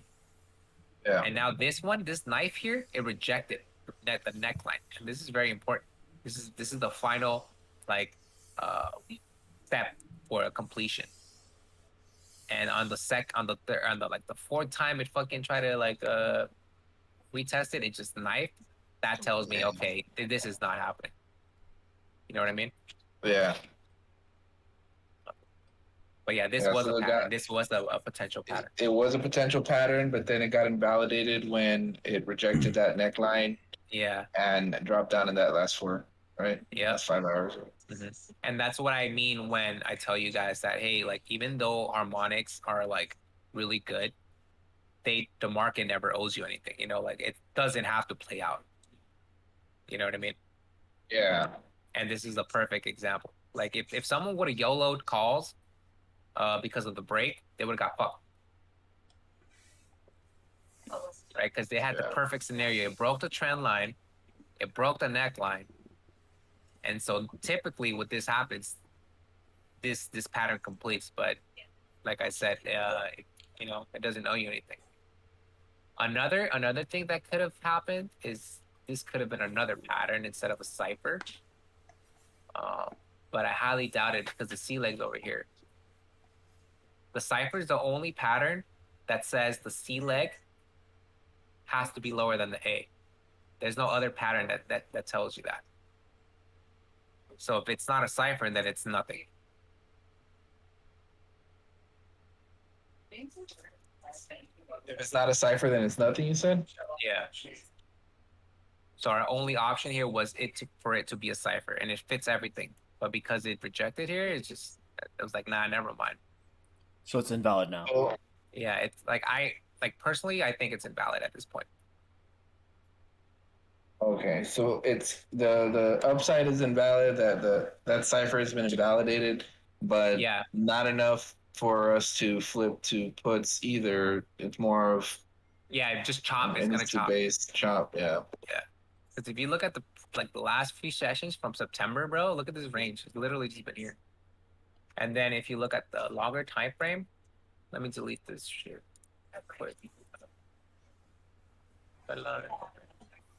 It's just been in this range right here. This range right here. You know what I mean? From late July to now. It's just 30 to 40, 30 to 40, 30 to 40. So this actually might be a good thing for Ed to play. I was just thinking that. It's actually above the 200 SMA, so that's good, right? Yeah. Potential iron condor coming through. I'm gonna look at that. I think it might be gonna be bouncing off of that 200 SMA. Now that I see the picture a lot more clearly. Yeah, I think so too, because it's done that. It did that once, right? It's that twice. So here's the test. And it's like I said, it's an if-then scenario, right? If it holds this, then we take calls to like 40 or something. I mean, right? If it breaks, then you can take it. You can do maybe a $30 strike and just be in the money, and then just take profit or something, Yeah, it's holding up above $30 pretty well. So even if you don't want to do iron condors, you can just do put credit spreads that are bullish above 30. Yeah. And honestly though, I think this stock I think it's gonna break this. Honestly, the 200, because if you really think about it, upcoming, right? We have so Europe, right? They're having energy crisis, right? So right now they're even the politicians, they're in, I don't know if you guys have seen the news and shit. They are protesting that they need energy, and it's I saw that too. it's Yep. like winter is coming, like fucking Game of Thrones, right? Winter is coming, so a lot of people have no heat, right? They have no energy, and it's I feel like oil is gonna skyrocket. I feel like EVs are gonna die. That's fucked up. And and then especially with the Riven PR and all that shit that just recalled, it's the perfect storm for it to just die. I mean, even Tesla's not doing so hot. Yeah. I guess it does that. Yeah, I mean, whenever Tesla's doing poorly, like it takes down all EVs with it. So That's true. Yeah. How's Lucid doing? They're doing okay. It's LCID. I just been running covered calls on it, but God, it's back to 13. Holy shit! It's been taking a hit though. That's for sure. I think it's going down, boys. I think it's gonna die. Yeah, it might hit single digits, bro. Yeah. Let me look at the SMAs on this shit. I've been running into Look, it had a death cross a handful of employees from there at work, and it's not sounding good. For real? Sheesh. Yeah. It had a death cross on all large time frames. 1 hour, 2 hour, 4 hour. It had one up way. What's this? Back in January. Look at that. God damn, this has been a nice short. This has options, right? It does, yes. Yeah, this is beautiful. Let's look at the daily. Death crossing the daily. Where's the weekly at? Oh, there's no Yeah. there's no date on it. It's literally IPO'd last year. Yeah, Lucid. Yeah, it's gonna go to the single digits, bro. And it just broke the most recent low. Look at this. It just broke. There's no support at this point. Yeah, there's no support. Yeah, this is dead, bro. This might actually be a good short, dog. Thanks, Ed. Yeah, no problem. Time to get out. Yeah, at this point, just wait. You own shares? Something. Have you recovered your cost basis on your shares from your puts yet? Your covered calls, excuse me? Oh, me? I mean, I'm not too far off from it, but if it's really gonna go that far down, let me see my cost base on it. It's not that bad, really.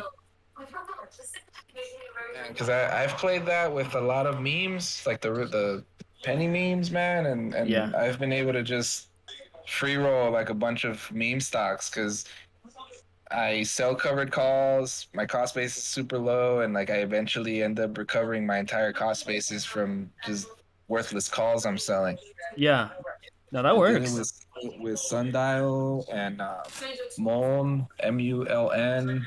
Oh yeah, those are all meme stocks. I'm yelling. I remember that one. MD, and they're all like long shot. They potentially could grow, but they're essentially worthless. And I just like bought shares, following Reddit stuff, and as it started taking off, like just making money on covered calls, and I just bought out my Muln contract I sold for $215 a couple months ago. I just bought it back for $5 on Friday. Oh, nice. And I have my shares, I'm like, sure, the shares are practically worthless, but I already recovered more than the cost of the 100 shares, and I still can sell contracts anytime there's a V spike. Cool. A little more complicated. It's a really once you have that down, it's such minimal risk. Free money, basically. Yeah, that's like the power of it.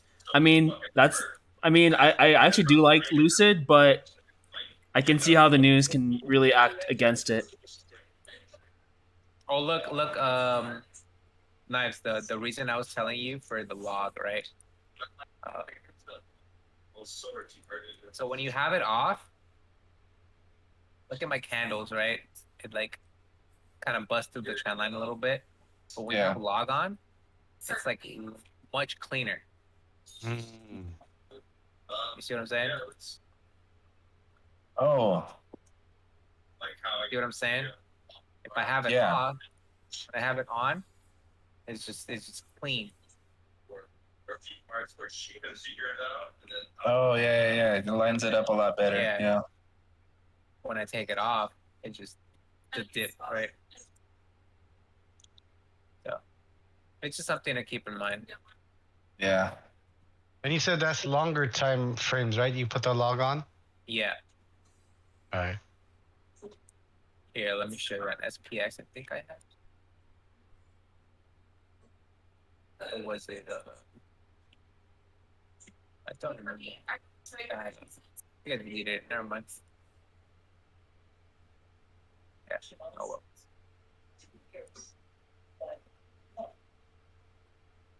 Let's look at futures right now, bro. That's what I wanted to see. It's just rejecting the 11 here. I can't get past it. My 11 here is my 11 fib. Look at this. I want to see what it bounced off of though, because we fucking knifed that open earlier today. Let me turn on my ATRs actually.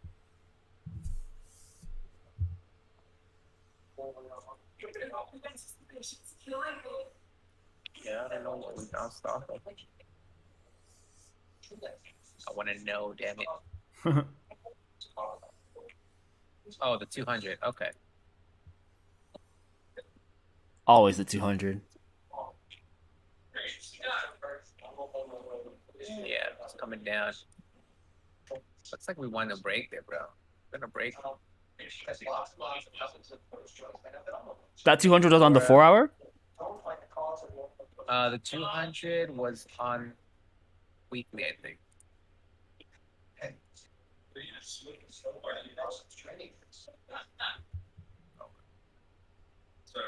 about to have a cross of the system on the 4 hour.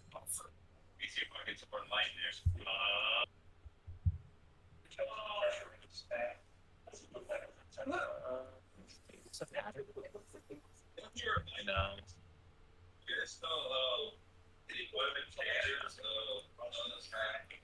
It looks like you have some cavities down in your picture, but then it's. This could be a W. This is a Oh my gosh. Fuck the end. I know. Hold on. He was also. Let's He was also the producer. Yes, yeah, that guy. What's his name? I'll fix it right now. Yeah, that Hold on, guy. let's see. Yo, Patty the bad skin. I'm not Patty.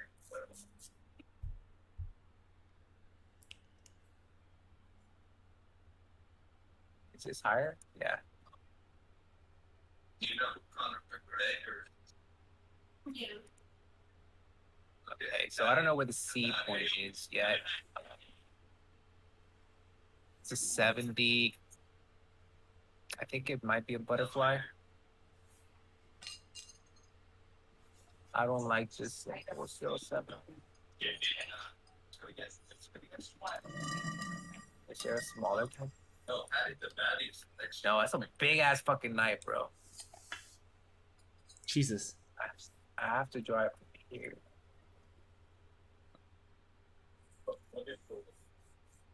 What if I drive up here? Oh, this fits. Let's see what this fits.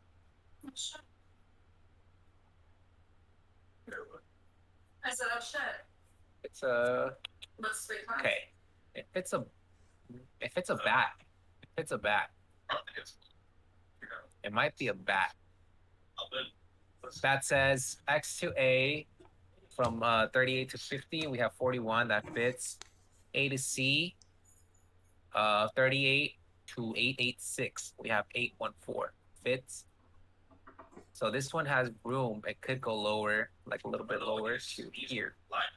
Oh, and look, I have a flip here. It says it could go here, right? It doesn't necessarily mean it will, but it can. So like, there's no surprises, right? The pattern could have ended here, which is fine, but this is where it could have gone. But I'm just gonna put it. The range of the pattern, the range Yeah. of the potential pattern. Yeah. So if it dips below the C, I'm not gonna like be shook, because it's already like, hey, we Still can has still room go to here. go before Yep. getting it validated. Exactly. About that. And then the bat says the C to D ends at the 886.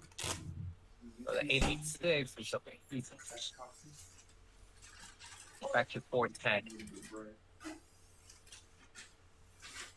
We're on a 2 week swing. You got a long way to go. Yeah. Swing 2 So, weeks out, 3 weeks out. but this is a potential, right? This does not necessarily mean it's gonna happen, but this is one scenario according to this pattern that's forming that could happen. If it does end at the 886 though,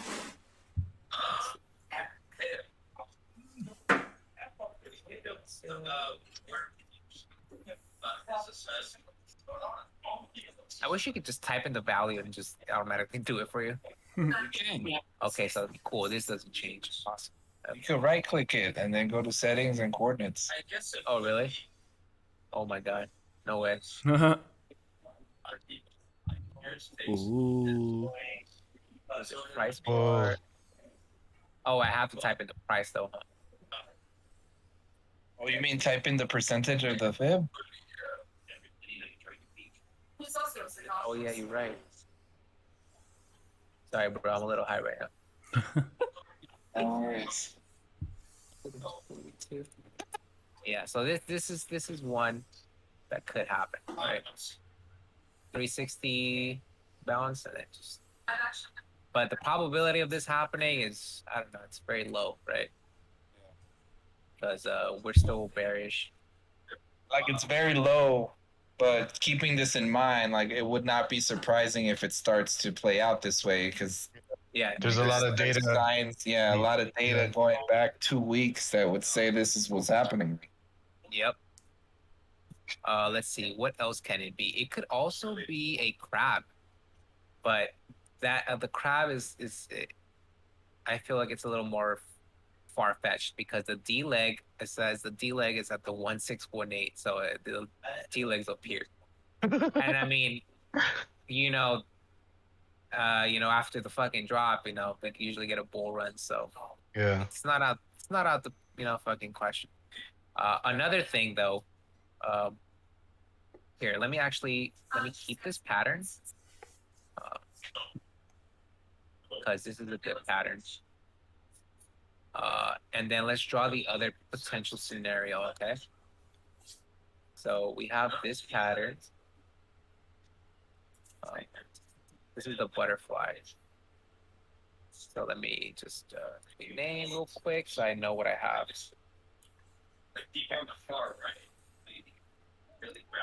Okay, so let me hide it now. Okay.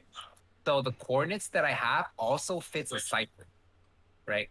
And I think this is more probable. This is the one that I'm probably gonna lean towards. So let's fix this real quick. Okay, that was fine. I hope you guys are learning also how to draw harmonics. It's very easy. Just once you understand them though. It's just like you're mailing. So Cypher says our C leg can range anywhere from the 113 to the 141. So 113 is here. Right. Oh wow, and I have a trend line here. What is this trend line from? That's weird. That's like actually personally. Did I draw this already? Bruh. Oh, I have a bigger harm. Oh, what the fuck? I have a bigger pattern playing out, bro. At the C leg where this ends, or potentially can. That's crazy. Okay. So Cypher says C leg can end anywhere from here all the way to the 141, which is down here. Right there. So let me actually draw a horizontal line here. So I know. Yeah.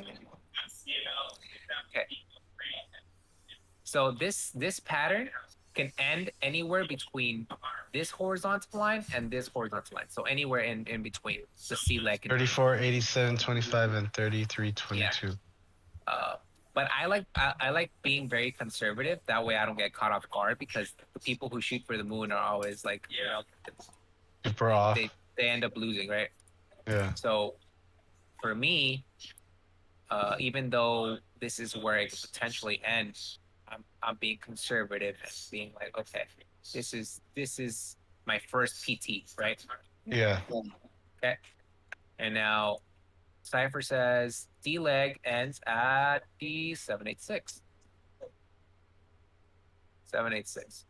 Right. I'll put it back. Right. Okay. Ironically, this 8-year-old is So this one seems a lot more likely, right? Mm-hmm. Than this one, right? Yeah. Because it's Yeah, like conservative bounce to like So- low mid.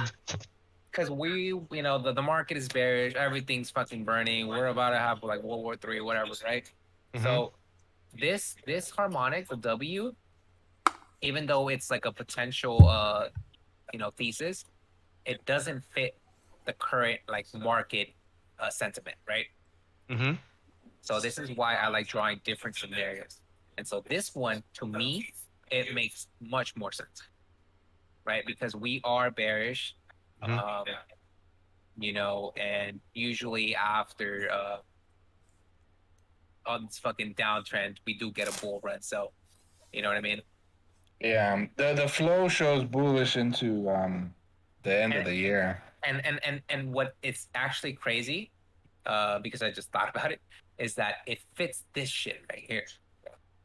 So they can actually take this harmonic, complete it while also completing the bigger harmonic, and completing this one while also completing this. You know what I'm saying? Yeah. That's So- crazy. So this is what I see happening right now. Of course, anything can change because you know patterns change and shit. But Yeah. this makes sense, right? Yeah.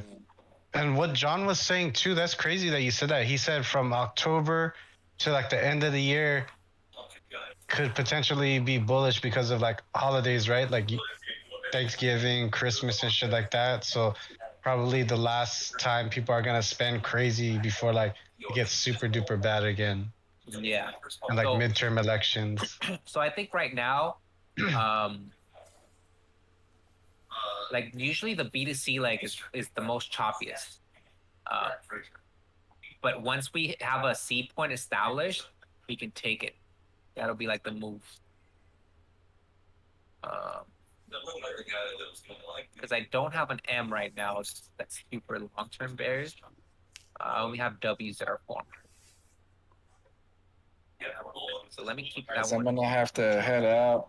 I really appreciate your time and sharing your insights with us. Hey, thanks for hanging with Good us. shit, nice dude. I'd love to like whenever you have time, dude, like link up more and like learn more stuff about the flow. Yeah, definitely, man. Really, really liking how like each of us has something to offer, and like each of us has been contributing, and it's such a there's so much to know and to understand and to even see, and each of us has like our own personal strengths, and we're able to all help each other, and it's really good. Really appreciate you guys like doing all this. And I feel like each of us is leveling up constantly. Yeah, dude. Fucking, we started fucking trading, dude. I started fucking trading like in the OTC, bro. So it's fucking crazy. Yeah, I started Yeah. in crypto and OTC last year. ETH was like my first investment. I made some big dumbass trades last year, but actually some big dumbass trades were my best ones. But I can't go that yellow right now. But like you said, we're all learning. Yeah, and the cool thing, bro, like, is that if fucking, you know, you can make fucking gains in this market, like you're gonna be able to do it at any time. When the market stabilizes, like we're gonna be so strong in the environment. Like it's Exactly, because gonna be so most easy to of the make. most of the fucking 2020 traders, they all died. They all They're got gone, wiped out. huh? Yeah. They went too YOLO. Yeah. And because they just didn't understand, like, you know, how it works. Now that I understand, like, it's crazy. I always thought it was more like, oh, you know, pump and dump, you know, fucking MMs and all this shit, but it's literally all computers, bro. Right? The computer set it up, and then the people are just the ones that send the PRs and make the computers do what they do. They're It's all yapping the those narrative. analysts, the analysts buy Yeah. what the computer's saying. They just hit the button. But even like the insiders and the insiders only know how to trade because they have inside information. They don't know how to trade, bro. Take fucking Kathy Woods, for example. You know what I mean? Yeah, I know, dude. Like- All her picks died. Yep. Like what the fuck? Same thing with like Zach Morris, right? The other day when he fucking posted that he was buying calls, I'm like, bro, there's a harmonic forming and it's bad. And I just, I sent that meme on in chat, and they and then like minutes later he posted his L. I was like, I could say something, but I'm not. Dope. And it's just some funny shit, bro. Like if you learn how to do this shit, bro, like, man. Yeah, man. I'm looking forward to more of these sessions for sure. Hey, And you're always Chris, welcome. Definitely want to link up for more flow for sure. Hey, cool, man. I think I'm out too, guys. Yeah, that was a good session, everyone. Thanks. Yeah, Good that night, was good. everybody. Yeah. All right. Good luck tomorrow on the trades. Alrighty. Leaders. Laters.